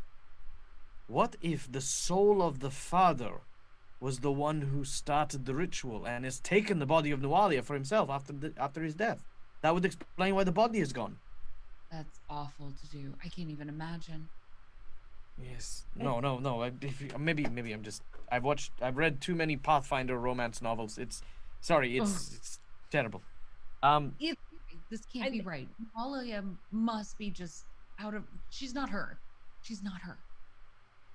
I'm just gonna casually lean on the bottom, I don't know. I picture it like a fountain. It's got like a stem Yeah. or something. Yep. And can I cast? I know it doesn't do this, but could I cast Chill Touch and try and like freeze the water? You could Just start to like- like freeze it, like freeze the top. Um, Yeah. yeah. So like coming from your hand, it starts to like freeze the area, and she's like, "What? What's going on?" It's Nexon, do you think your eight-legged friend might be able to find us some sort of small critter, bug thing? Something that could fit in a jar. Yes. Yeah. And I'll pull Nyx out and just be like, go find some dinner, but don't eat it. Just let him scuttle around the room. So, taking off, following the command, kind of goes in between some things, and maybe a minute or two later, it comes back. I feel like they would be fairly proficient with hunting. It's a spider and it's quasi intelligent, and it comes back and has a centipede all wrapped up, uh, and it's like dragging it. Doing that thing where it's like moving backwards and it's dragging the centipede, and the front of the centipede's like kind of swirling, and it's just dragging it in its little pincers. Perfect. It's already trapped too. And Nyx has a bow, right? Yes. Yeah. Yeah. Yes. This is just perfect. Oh, you've trained her so well. I'll have Kalodi take the centipede, mostly because Kalodi's immune to poisons, and we'll have a jar in one hand, and then dip the centipede in the water in the other. Okay. So as Kalodi comes over holding the centipede, and the frozen ice starts to give way, Like ice fishing. yeah, you kind of remove your hand, and where your hand was, there's like a clear area that you could dip the centipede, and now like the face of this little creature kind of comes into existence, and she's like, "What are you doing?" And then Kalodi kind of turns over with the centipede. She's like, "No, no, not that, no." No, put it down. No, no, Sit. no. I'm floating in liquid. I can't sit. Okay. Beg. Please don't give me the centipede. Yeah, I'm not buying it. Do it, or I won't destroy you. Just give me a different body. Bad move. And we give her the consolation prize. And I dip it in the water.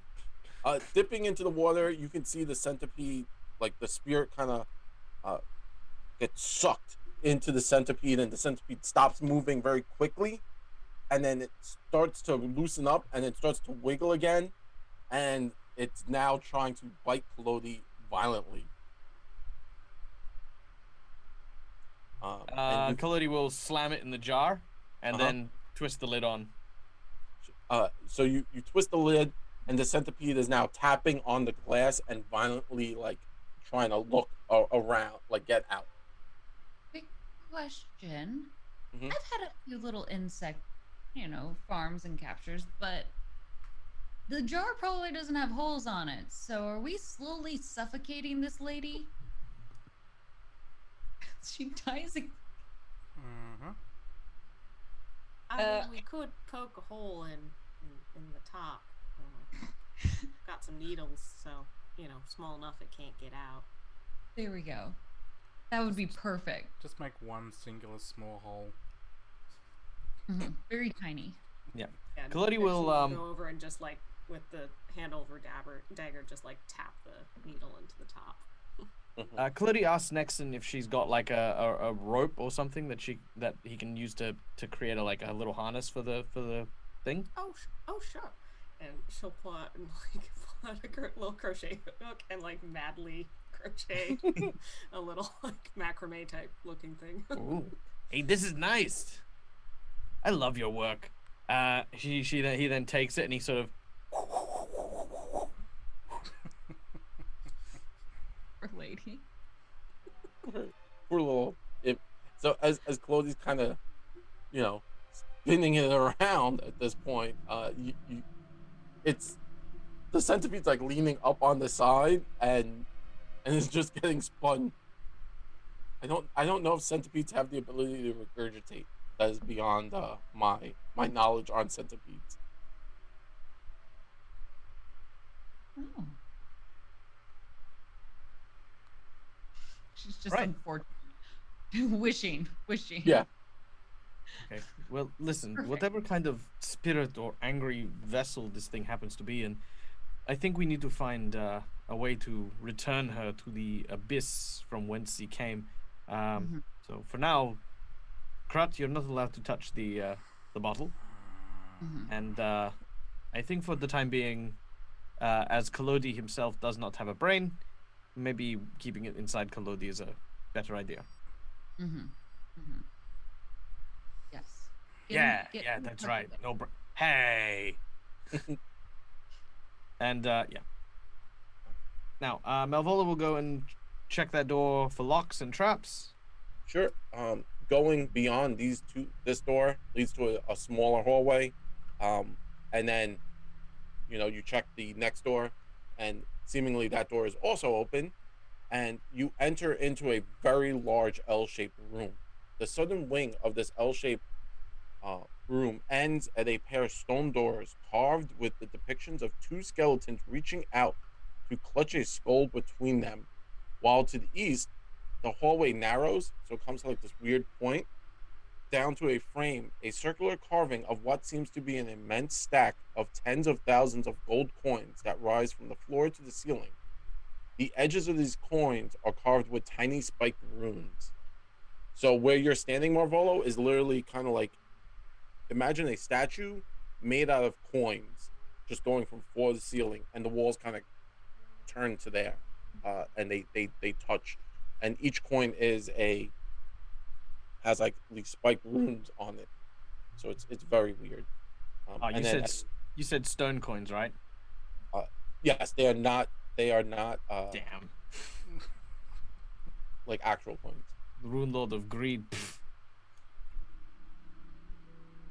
But where's the treasure? He's keeping it because he's greedy. Right. I tell everyone it looks safe. We can come here. I think the big stone doors with the angry skeletons is probably where we're going to find our quarry. Um. Yeah. I believe anyway. Mm-hmm. That makes sense. All right. Well, Would- wish me luck. Would I know? Dragon. Oh no, I was just gonna say, like, would I know anything like generally it's very booby trapped behind something or Um. Interesting. So you know that like those the coins, right? Normally, that was actually prevalent in the uh, temples of Zin Shalask, and it was like kind of an offering. You had to give something to get beyond to get knowledge. Uh, you don't get anything in return, so it's not like you could put it like it's not like you give an offering and then they give you something. It's like just even you have to pay to get in. Um, situation. So you've seen those like coin statues before, so you kind of understand how they work. You've never seen one so large or so well made, but you've seen them before. and then as he goes, I'm like, we can do it the easier way and just pay the entry fee. And does it have to be like a big amount? Can it just be like the tiniest copper piece? You're not 100% sure. Whatever you recommend, I'd follow. So, The statue's really well made. I'm gonna suggest a silver piece at least.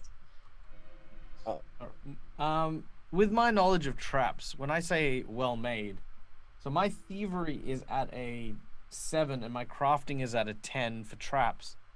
Mm-hmm. How likely would it be for me to be able to pick this thing apart or trick the mechanism? N- maybe so I'll say this: it is old, but it's still held together. So these coins, these pillars, they are meant to block people out. So if anything, this would be the best trap in this building. Okay. All right. Um, Okay. Well, I suppose if we are offering the statue some measure of reward, I will take out a coin purse, mhm, and I'll kind of look for an incision or an insert of some kind. mhm, mhm. Uh, can Cassandra do me a huge favor and give me a will save? Will save. Mhm. Okay. Cool. Cool. Cool. Cool. Cool. Cool. Yes, I can. And then I'll say, and perhaps it's best if we, don't anger the original vibe of the Mhm. temple Uh, and seek favor. so Cassandra, rolling as where you're standing, you can now see the double set of doors at the bottom, and how these skeletons are reaching out, clutching a skull, trying to like grab the skull, and you lock eyes with the skull in the center, and you now are you're able to hear the voice of a man in your head, and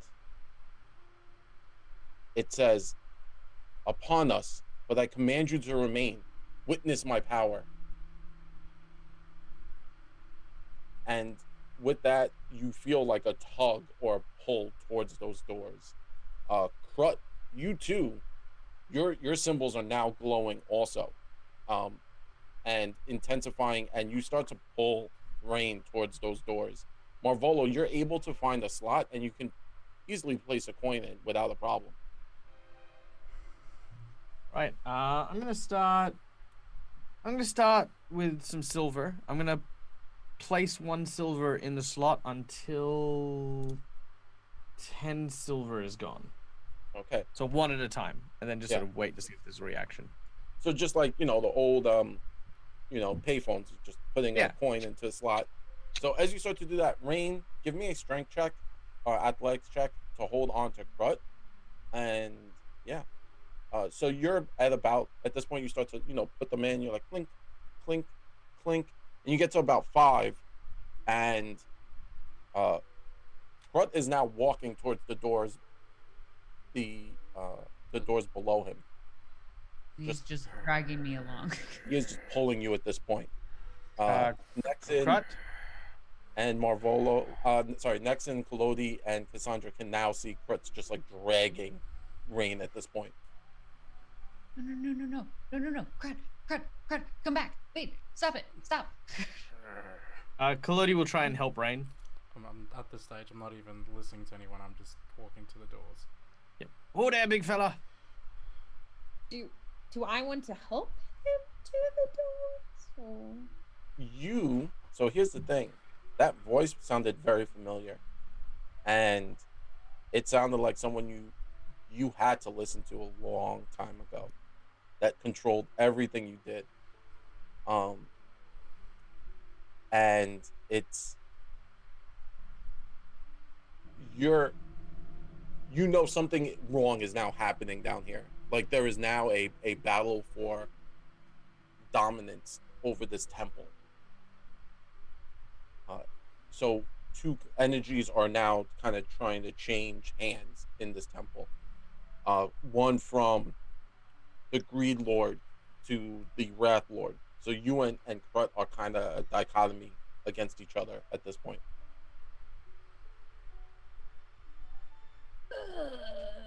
I want to rebel, but if then Wrath will win. And I weirdly feel necromancy is less scary than sheer brute force.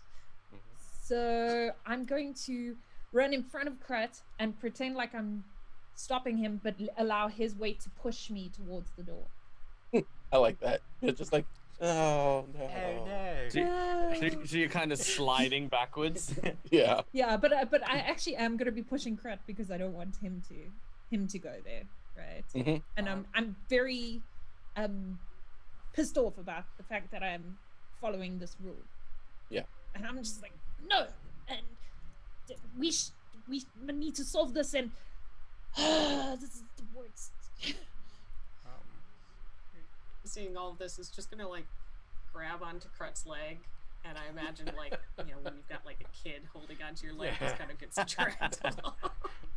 So Krut, you've got Rain holding you like in almost like a full Nelson from behind. hmm Kalodi on one leg, Nexon on the other leg, Cassandra at the front, sort of holding you by the stomach and the hip, pushing you, and Malvolo on the other side of the room, putting coins in a vending machine. Yep. The weirdest game. I swear to God, if we get any, because we have McBluff watching. McBluff, if you have any scene that inspires you for today, please make it that scene of everyone, like everyone holding Krut back, and Malvolo like putting coins in a freaking vending machine. Yep. Oh man. Krut is shaking pretty furiously, and if the door's tugging, Krut's going knocking. I don't know. He is going to do whatever he can to kick that door down. Yeah. At this point, Krut is in like a fury and a rage. Marvolo, you've actually hit 10, and at the last coin, the pillar starts to shake and wobble and start to turn to allow you to enter. And you turn around and you can now hear everyone kind of like fighting Krut as he pushes and pulls his Hey, way. I got it. Guys. Oh my God. Calm down. Over What is here. going on? Krut, are you? Can Obviously, he's not doing well. Help us can- stop him. Can Krut rage right now? Krut is now in a full rage. Okay, no, wait. I've got just the thing. I've got this thing. I actually made a whole note about this.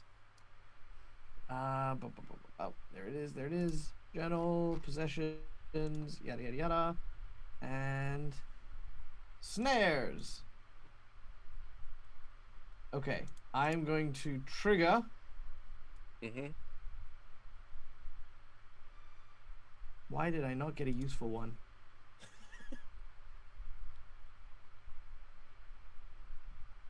Yeah, I guess maybe that'll help. Okay. Oh, Krut, how many hit points do you have?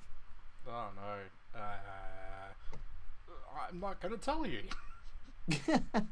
All right, I'm gonna try and blunt this particular snare. hmm But I'm gonna trigger the snare that I put in Kalodi earlier on. Okay. The biting snare. Nice. Now normally it does 5d6 piercing damage. hmm It's a one shot, but I want to blunt it in some way. Is there any way that I could do that without, basically I want to try and it's a bear trap. That's just what it is. Yeah. So you could go for like a meteor part of Krut to like you could go for some of his armor, or maybe to like latch onto like a satchel or something to like slow him down. Cool. And I'll get try him. and have it because it comes out of Kalodi's chest. I'm gonna Mhm. try and have it attached to his belt. Yeah. And that basically around the hip and the belt is what I'm gonna try and do. So Mhm. it's a reflex save DC 18. So I need to roll. Your reflex, yeah.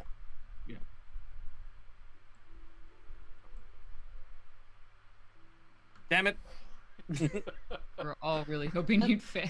Yeah, those are tried. One time you want him to fail? yeah. And Krut's like, no. Yeah. Get off Sorry, I me. tried. Bye, Krut. Can I So try to cast Tanglefoot on him? yeah, sure. So at this point, Krut, so the thing from Marvolo kind of lashes out. Not Marvolo, from Kalodi. Kalodi stands up, tries to hook him on the belt. Krut grabs the chain and pulls Kalodi down onto the floor. like just throws Claudie onto the floor, not dealing any damage, but knocking Claudie out of his way.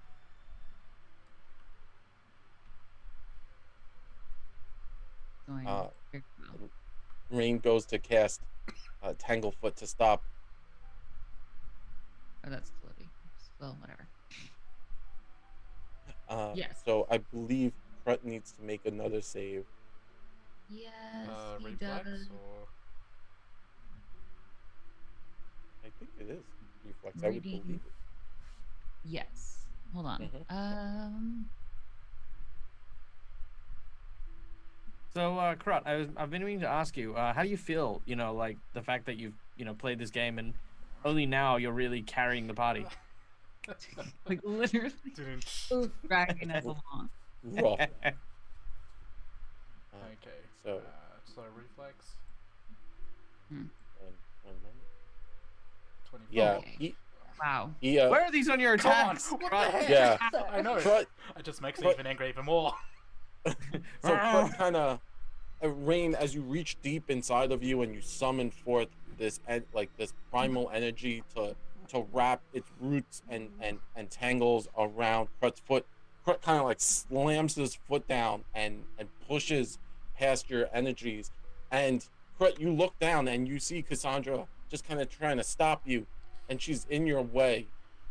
So, can I? Yes. And I'm just gonna, after I see nothing's working, I'm gonna be like, and I see he's getting very cross now, and I'm gonna say, if you want me to save your temple, help me. And then I'm gonna use my sin boon, like all of a sudden infused by the powers that be, and cast darkened vision to try and blind Crut. To blind Crut to this. Is there any way that I can counter that with my sin boon?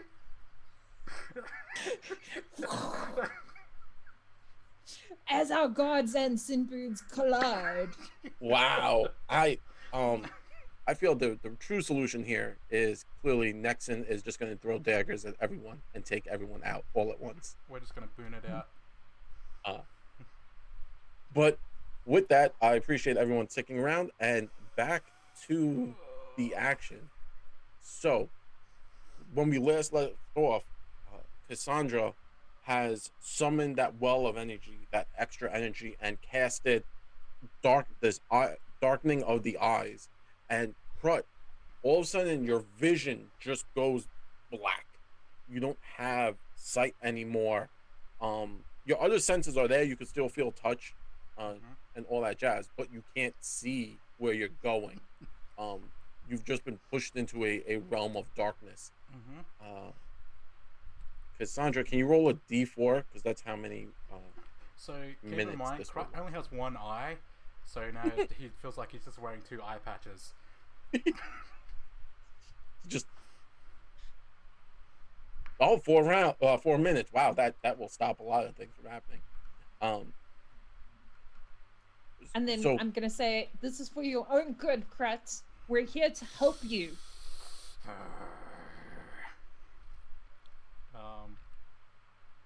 Can I retaliate with my boon?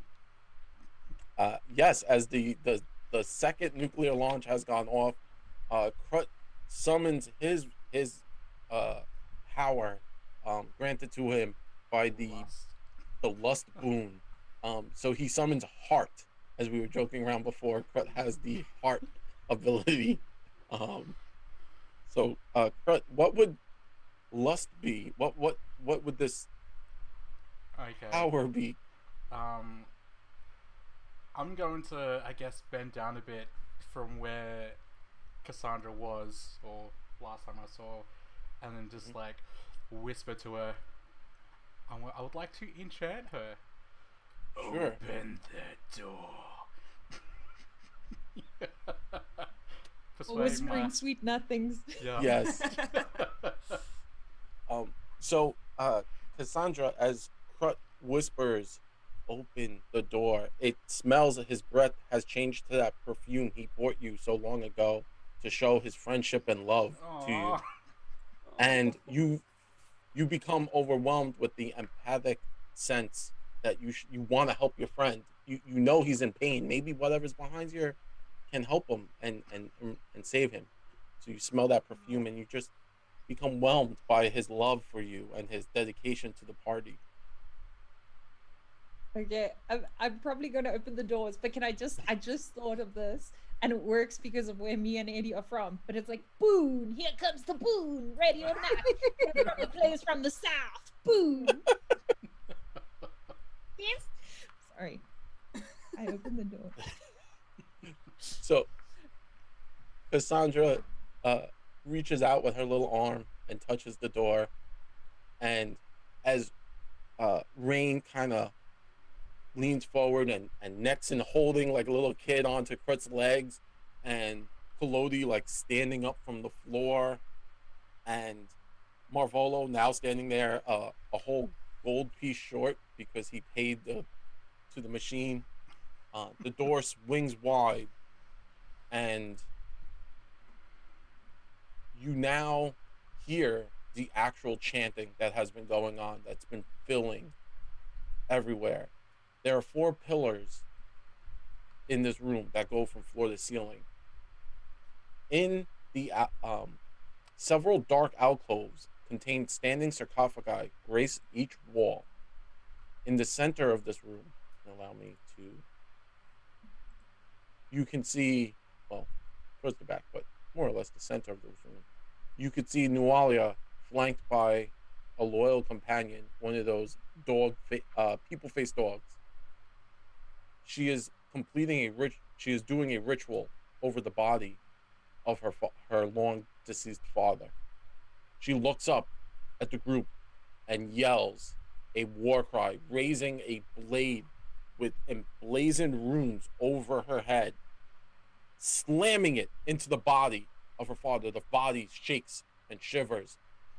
Light pours out, and as she looks up at the group, this once beautiful woman, you can now see her arm starts to transform into a demonic, evil looking arm, and slowly goes up her neck as the runes on her body glow, the same runes that glow like Krut.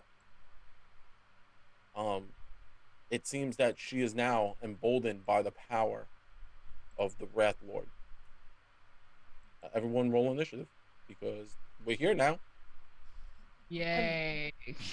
Just as an aside, when I opened the door, because I knew I blinded him, and I feel bad, but I feel like maybe it'll help him not be overcome by his lord, I'm going to hold his non-weapon wielding hand and help him. Because I'm Nice. now blind for the next 4 minutes. Yep. Krut sits there with his sword going. So blinded on Krut. There you go, Krut. And ironically, so she raises this, Oh, you know, Krut, do you see what you've done now? I don't. I can't say anything. it's not my fault. So she raises this blade, and you could see the runes of wrath glowing on it, on her body, and her one side of her arm has become this demonic, weird thing. It was eaten away, so you can see that like there's bone showing and necrotic damage. Also, her stomach has a slash, a massive gash going across the center, and that is bleeding. And she looks and she goes, "No, you will not stop me. I will control this area." And Cassandra, you go. What would you like to do?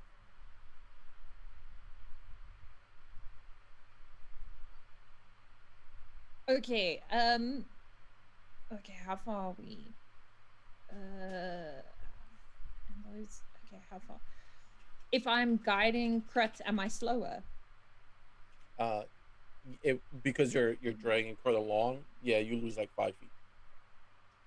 Okay, I'm going to get Krut within stab distance of her with one action.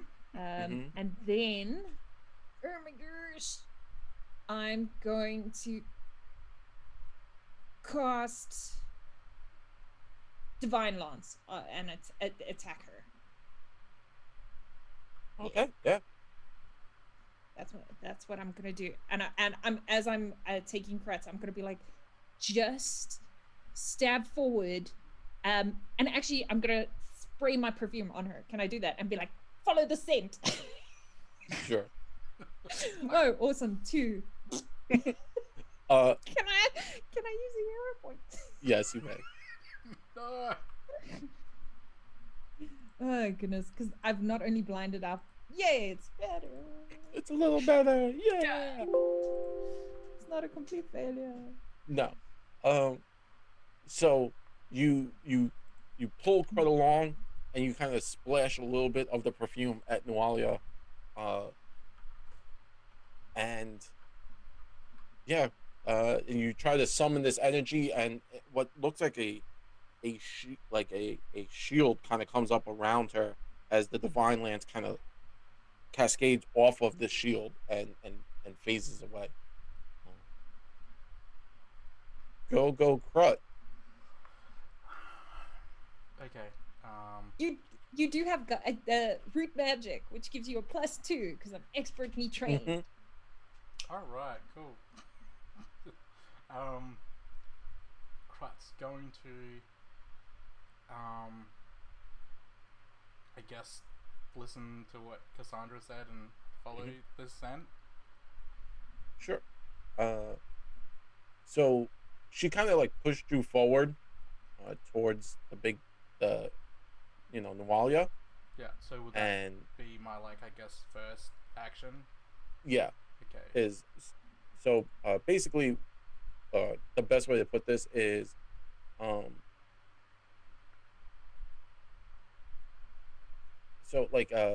you take a -4 to how can I say this? Like it's just rough because you're blind. Yeah. That's cool.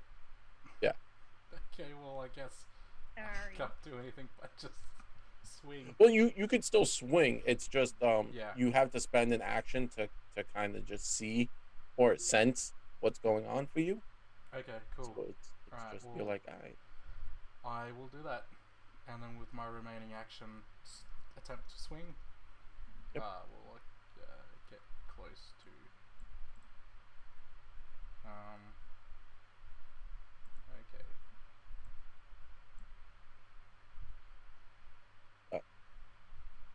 So again, blinded, you're just kind of wildly swinging. Yep. Yep. Well, that's it. I can't do anything else. Would a +2 help? With a +2 help, I'm going to say yes. Actually, it would help. Hey. The perfume in the bag makes you feel better. There you go. Nice. Nice. That's it. That's my dinner. So at this point, Rain, you see Cassandra and Crut kind of rush in and start to like assault this person, Nualia, as you would assume. What would you like to do? I am going to trust their instincts and I will run in as well. And I am going to cast and produce flame at her. Sure. As one does. Yeah, It's a hit. make it happen. Yeah, there you go. Yes. Yeah. Burn. Not for a lot, but It's better than a critical miss. Yep. that's true. Just a little singes the hair off of her a little bit. You just like singe her a little bit. She's like, oh no. It's a warning shot. Yeah, All right, and that takes up my actions. not a problem.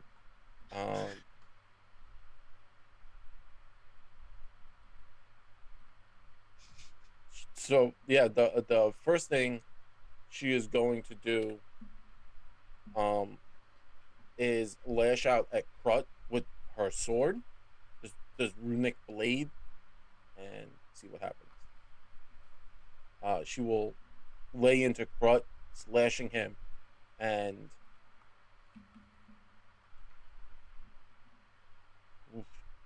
dealing a lot of damage to Crut, but also um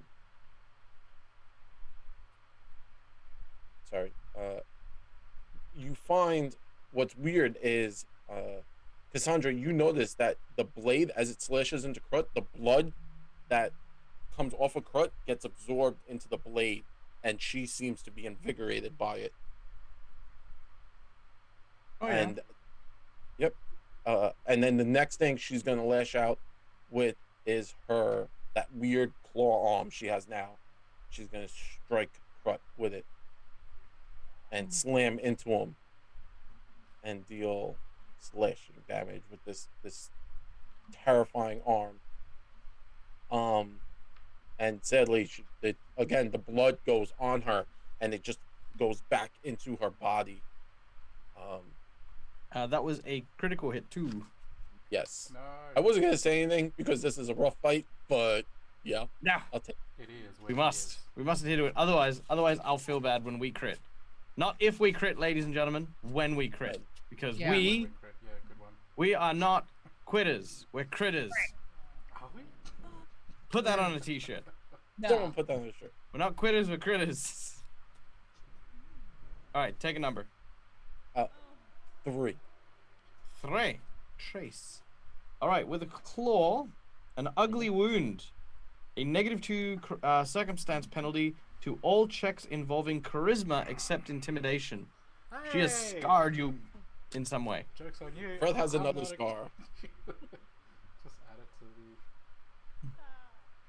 the. Eddie, the I'm so library of sorry. scars. Oh. Yeah, and that will she will then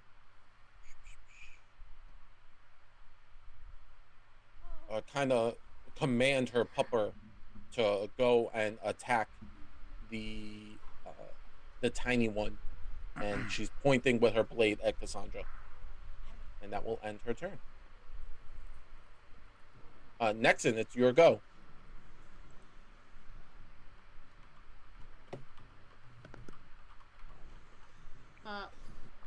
There.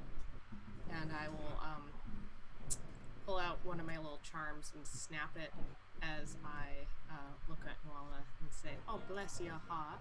And I will cast Phantom Pain. Ooh. Damn. Oh, she failed. So, there you go. So that's 2d4 mental damage and then 1d4 persistent mental damage.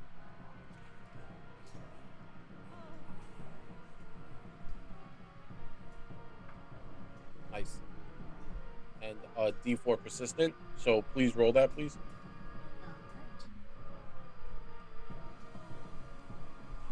Alright. Oh, Rex.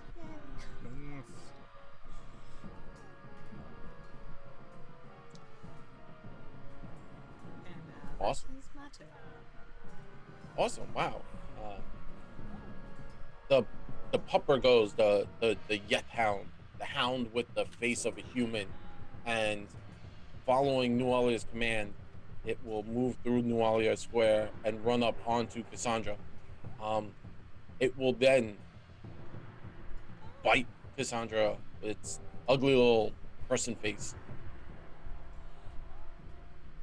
and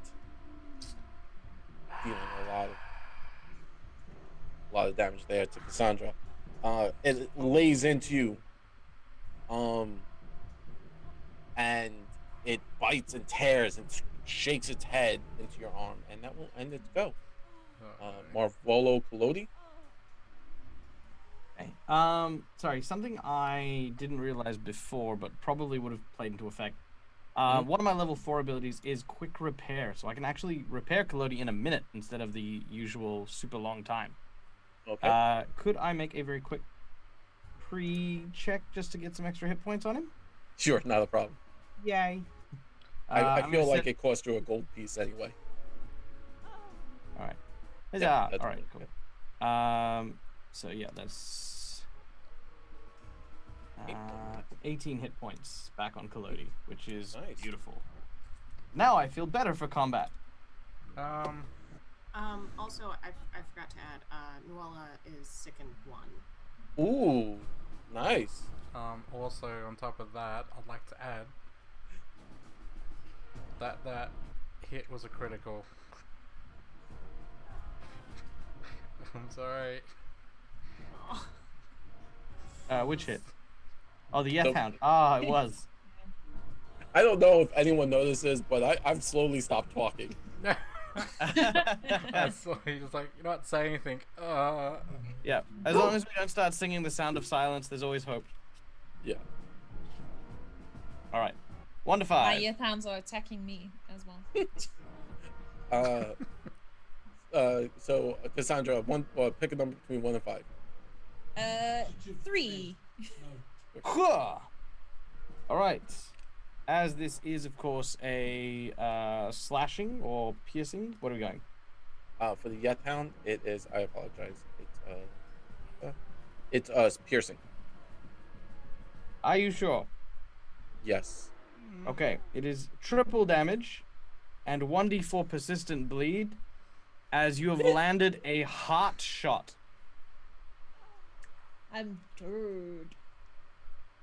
20. So is that? So, Cassandra I'm coming.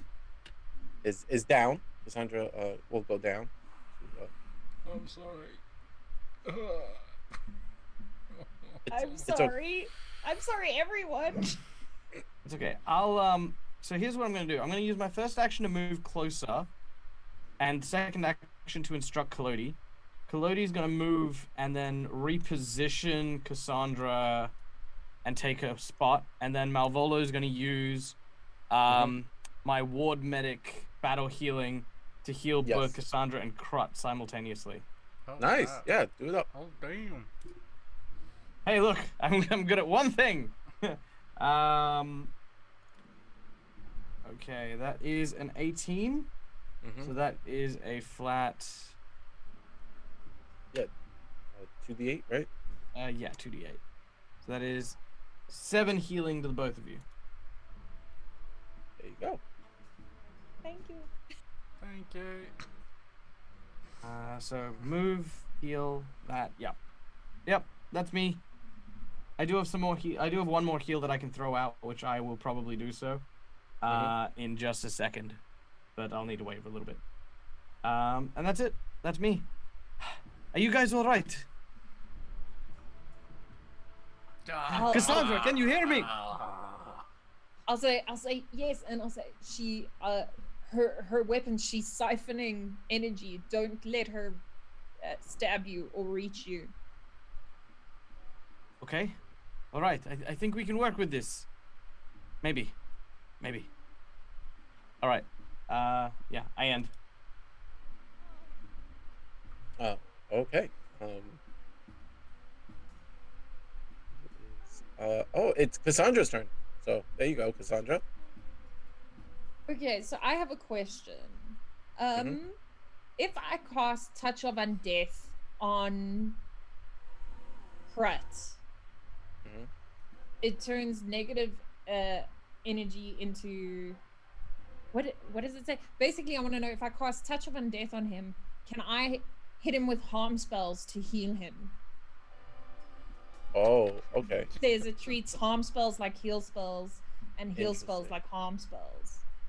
1 moment. Let me just touch of undead. Keeping Jad on his toes. Yeah. This is a good question. It's a focus point, right? So you attack the target's life with undead. Target must make a save. So it's more like you're hitting him with undead. So with you're sapping life. You're not turning him into undead because he is a living creature. Oh. Okay, so that wouldn't work. Cool. Then I'm going to do Soul Siphon. Mhm. And use one of my focus points, and I start to look bony and start to corrupt from my arms. Yeah. And I'm going to cast it on. Let me just check it now. You siphon. It's fortitude save. I'm going to cast it on. What's her face? Nualia, yep. Nualia. Yeah. She needs to make a fortitude DC 20. Boys. And then I get some of her health. I gain temporary hit points. She rolled a 1. Yes. So she got a 1. Plus her fortitude. So it got her a 12 altogether, which is a critical failure. Nice. Okay, so then I do some damage, which doesn't seem like very much. What else does it do? On a critical failure, they take double damage and becomes drained 2. Oh. That sounds good. Yeah, that's really good. And then I'm going to move. No, I'm not gonna. Yeah, I'm gonna move back, and then I'm gonna cast it again, and really like push my curse to the limit. So, once more on her. Okay.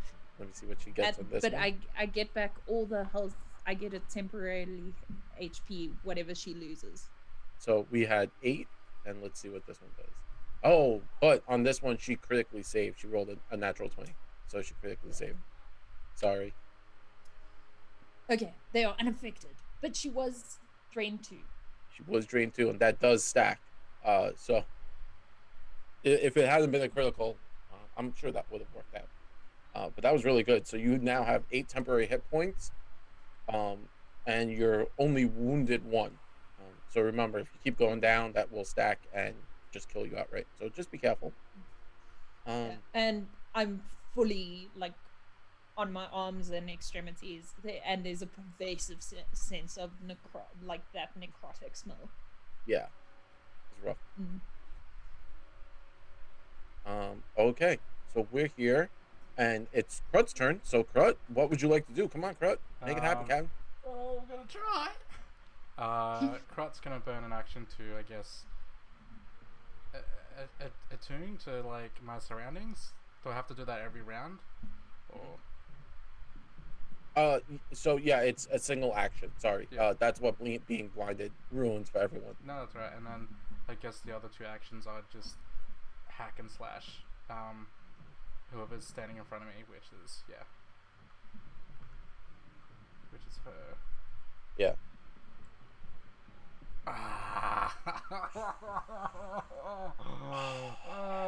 And so the curse begins. Come on. Well, don't forget, we have the new rule, so that's the only time Krut can crit fumble this fight. Yeah. We made this rule just for you. This was a Krut rule. It was for us. Okay.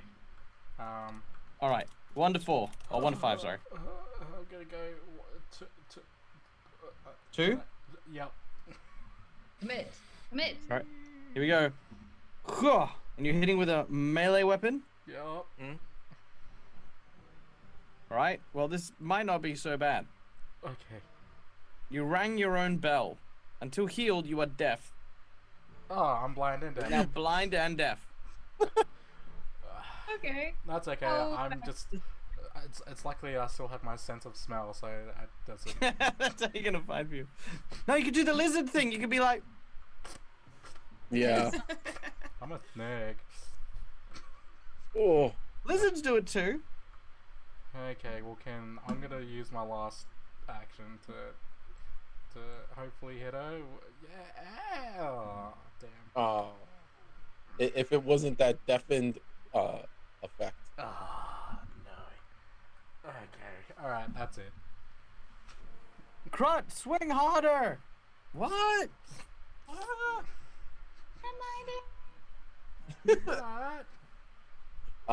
Okay, Rain, what would you like to do? I am going to help attack. thinking. Let's do this. Okay. Let's try her. Miss. Okay. Cool. That's definitely what we wanted to happen. We're gonna try that again.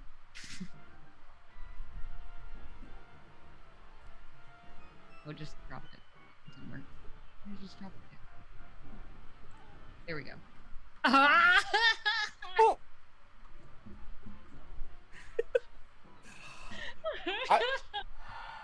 Look, TBK. I got nothing. I got nothing. Just So pull out the card. pick a number. Faster we do these, maybe the less they'll show up. Just Yeah. say 6. Yeah. Let's just get all of our nat ones done in this round. Yeah. That's it. Done. Easy. I like it. 1 to 5. 1. 1. Like Melee attack. yes. You fall prone and are blinded till the next turn. What? Because you eat At least dirt. till the next turn. Yeah, it's just. Okay. I'm prone. I'm gonna just hang out on the floor here With my eyes Guys, closed. I'm just. with my eyes closed, just rolling in the dirt.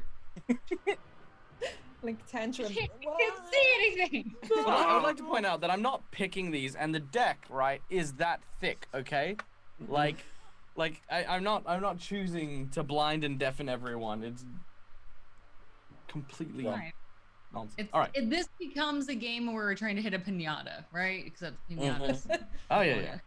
Yeah, that's what's happening right now. I appreciate it. I would like to say I like playing with you guys every Sunday, so Trying not to kill us.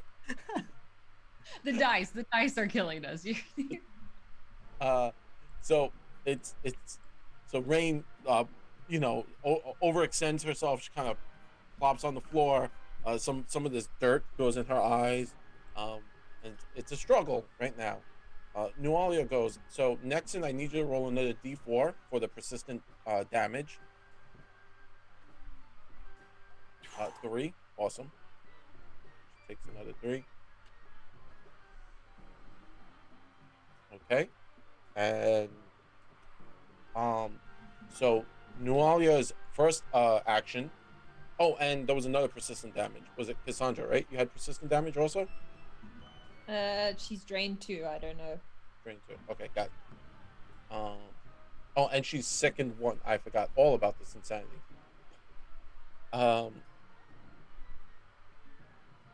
So, okay.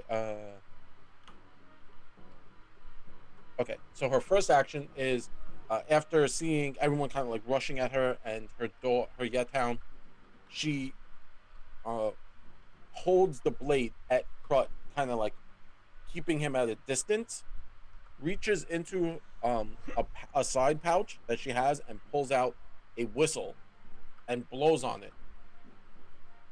And you can now hear the walls shaking and you hear pounding steps coming towards you. There's now something coming towards you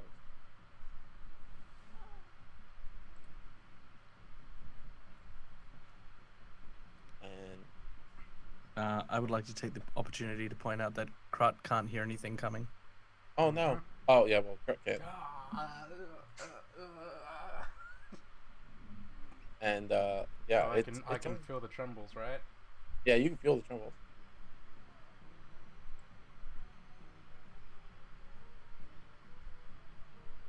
So that's first action, second action, and her third action is to swing at Krut with her claw because he is a rival rat. And that is a critical hit on Krut.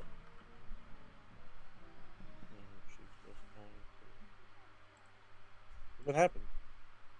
Or no, 6 points of damage. 21 points damage into Krut as her claw lashes out and digs deep into him.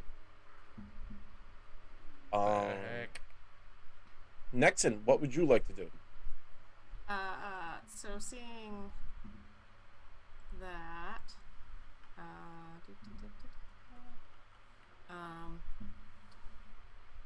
am going to pull out a needle and prick my finger and say,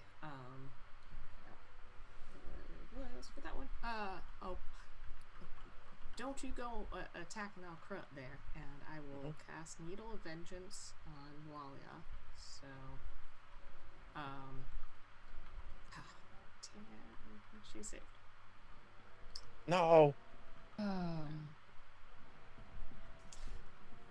Yeah, it's a will save. Okay, so that didn't work.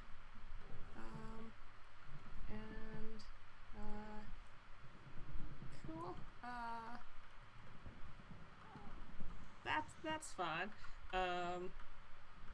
Instead, I'm just gonna look at her and say, well, fine, hush your mouth. And I'm going to, oh wait, no, casting Forbidding Ward.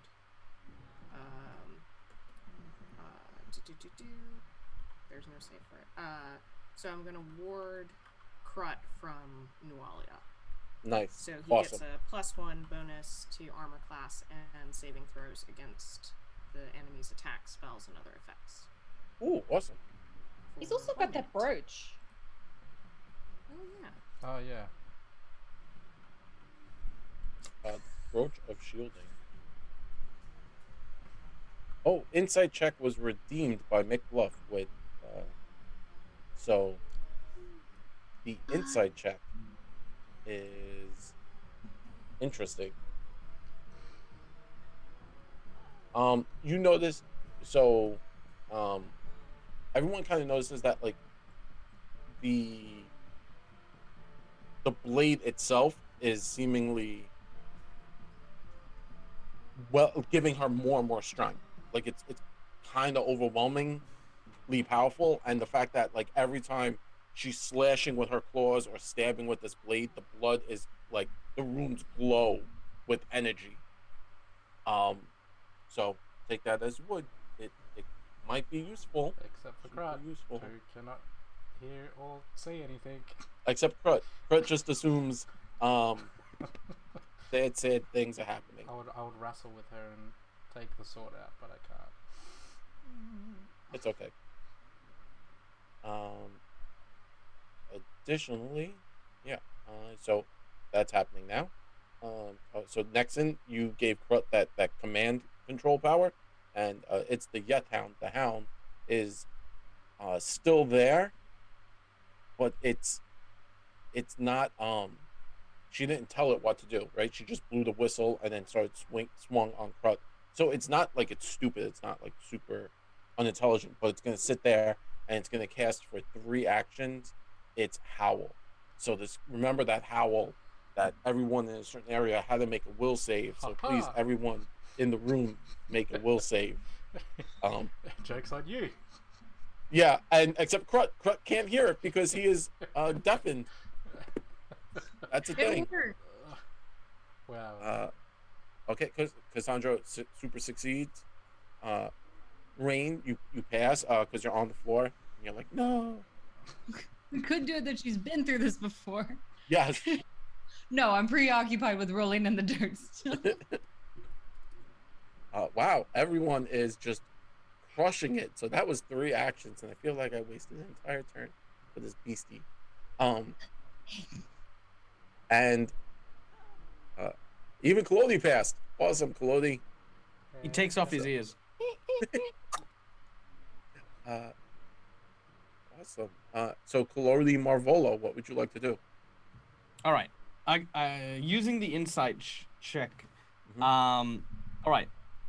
Malvolo is going to use his first action to instruct Kalodi, pin her down. And with his second action, I'm going to use my healer's gloves and gently touch the back of Crut's head. Yes. Which heals him immediately once per long rest, I think. Let me just see.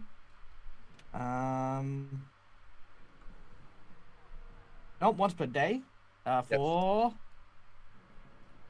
11 hit points. So you heal 11 hit points as I will. Whoop. Nice. Oh, and I did forget to mention, I'm going to now use my medicine check, not to heal him, but to remove the blind condition, which I Hey, could do the whole time. Just want to give us a bit of. Look, I'm learning. suspense. I'm new.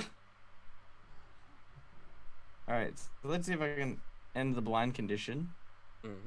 oh yes. Yep, cool. I'm just like, okay, you. All right, now just relax. You may feel a little pressure.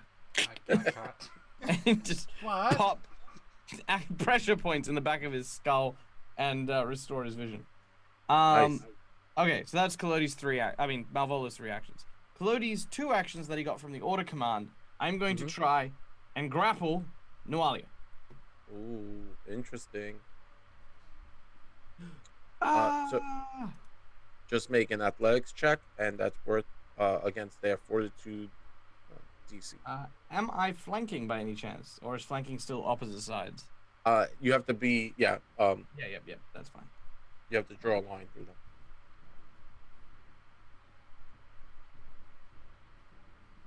Nope, that didn't work. Let's try that again. So, Collodi reaches out and tries to grab the blade, and Nualia, at like the last second, like turns it away from him. Right. And you well, can- no, sorry. He's not grabbing the blade. He's trying to tackle her. like I'm- tackler? Yeah, I'm going to use a hero point Mhm. to reroll that. Sure. Much better. That is Like literally midsection, Yeah. tackling her. Then with the second action, I'm gonna go from the grapple to the pin. okay. So you've tried to pin Nualia to the ground. Do I get a bonus because she's grappled now? You do. She is you're going to restrain her, but by having her grappled, she naturally has you get a +2. It's like flat-footed. She's flat-footed for the most part. I think I can apply. There we go. She's grabbed. Oh yeah. All right. Nualia, if that is your real name. Eat this. 15. So having the flat-footed, she is at a -2, but sadly, that is not enough to pin her down. It's 10 plus her fort, isn't it, for the Yeah. save? Yeah. Yeah. Can I? Because she's also drained 2, sickened, and flat-footed, and yeah. So drained 2, sickened, flat-footed. So does that all stack? So so a lot of the stuff does stack, but it's the way they said it in second edition. It stacks the highest negative. Okay. All right. Okay. All right. Very So well. yeah, so drain always includes a value. So she takes a -2 to con checks, such as the fortitude. So it's +10 right now for her, and Plus she's 10? flat-footed. So that's -2. So she's at a 18. 18. Yeah, so just right under it. Damn. All right. Well, that's it. I've grappled. And yeah, that's my 2 actions. So grappled and tried to restrain. Didn't restrain, but she's grappled. Ah, Dogpile. Grab. And now, last but not least, is the wild beast that was summoned.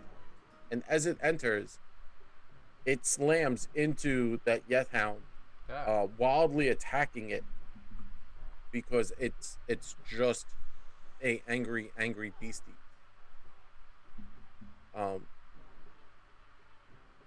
Yeah, and it critically hit the Yet Hound. Out the bat. Okay. pick a number. Hey, I will pick 5.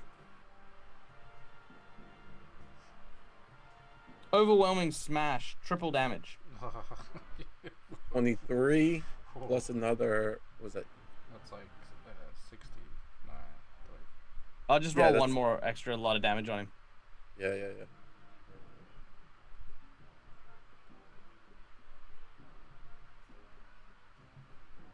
There we go. This creature almost won the fight, by the way. as it comes out, it slams and bites into this creature, um, pushing it out the way, and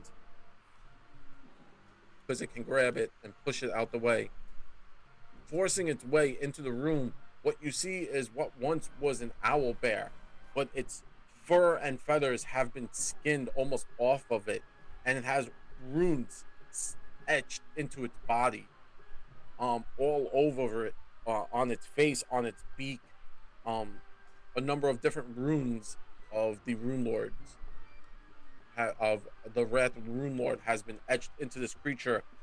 Looking into its eyes, you realize it is frenzied. It is just out insane right now.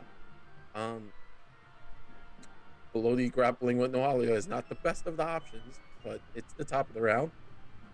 Cassandra, what would you like to do? I was going to attack Nualia, but I'm going to use a spell Mhm. and I'm going to animate dead and call forth a level 2 skeleton to sort of distract the wild beastie? beast and be like, and like, hey, come find me. Yeah, Awesome. that's what I'm gonna do.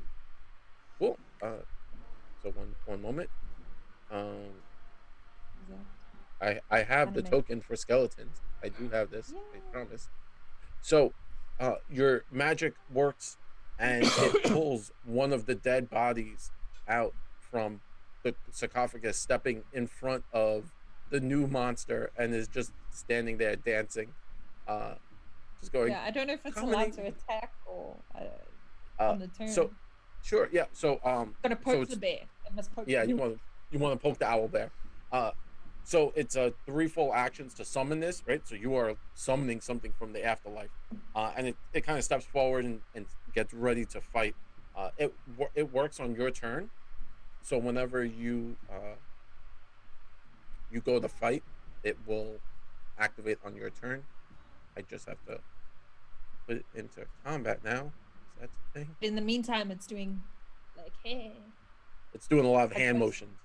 like those car parking lot whoop, whoop, whoop, whoop, like floaty thingies.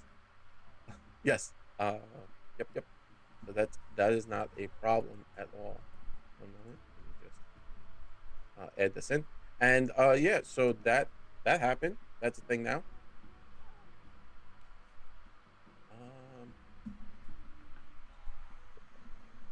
And I'm like, look at this amazing skeleton. Loud noises. loud noises. It looks like a snake. Yes. This is for snake. Neck. And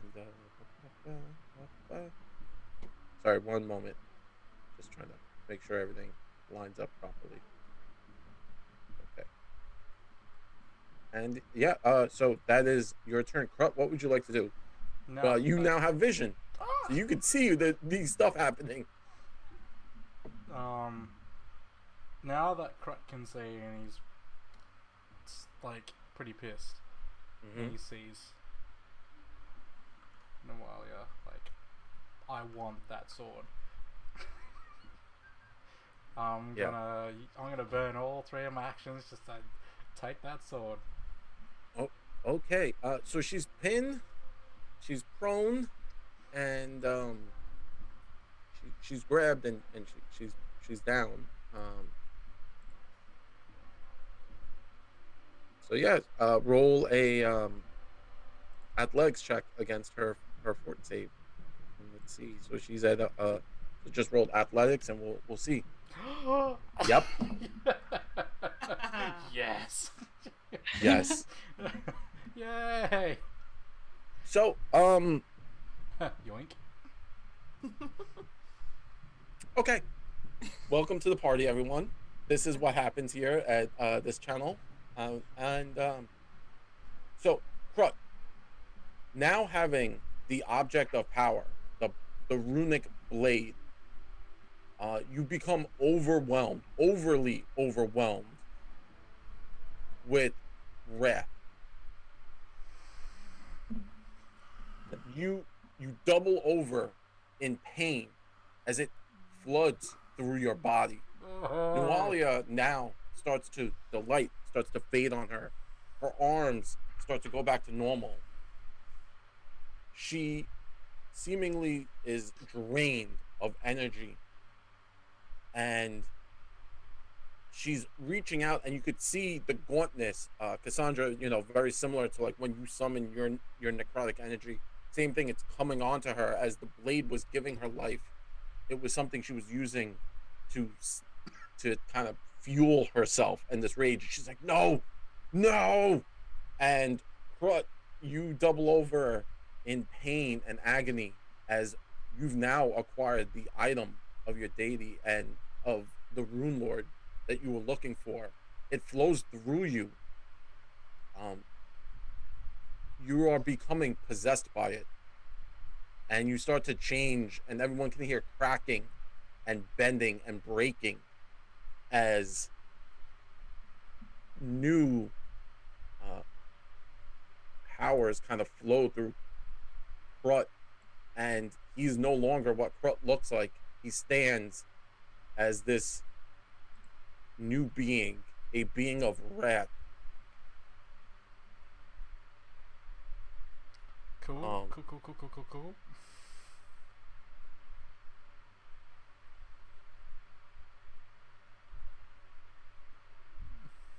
And yeah, so he stands and he has like these massive wings, the demonic wings.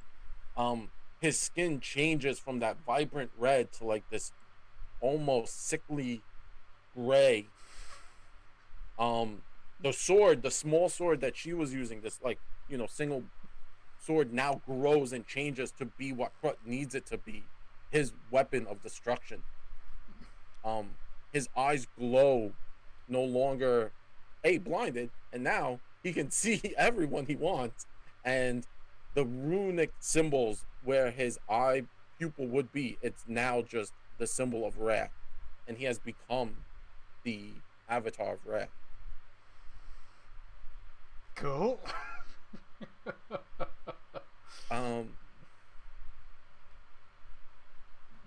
Yeah, so that just happened. So why don't we stop there for today, because it kind of changes everything. We have Wrath. We have Wrath Krut. We have the Wrath Bear, which he now probably can control.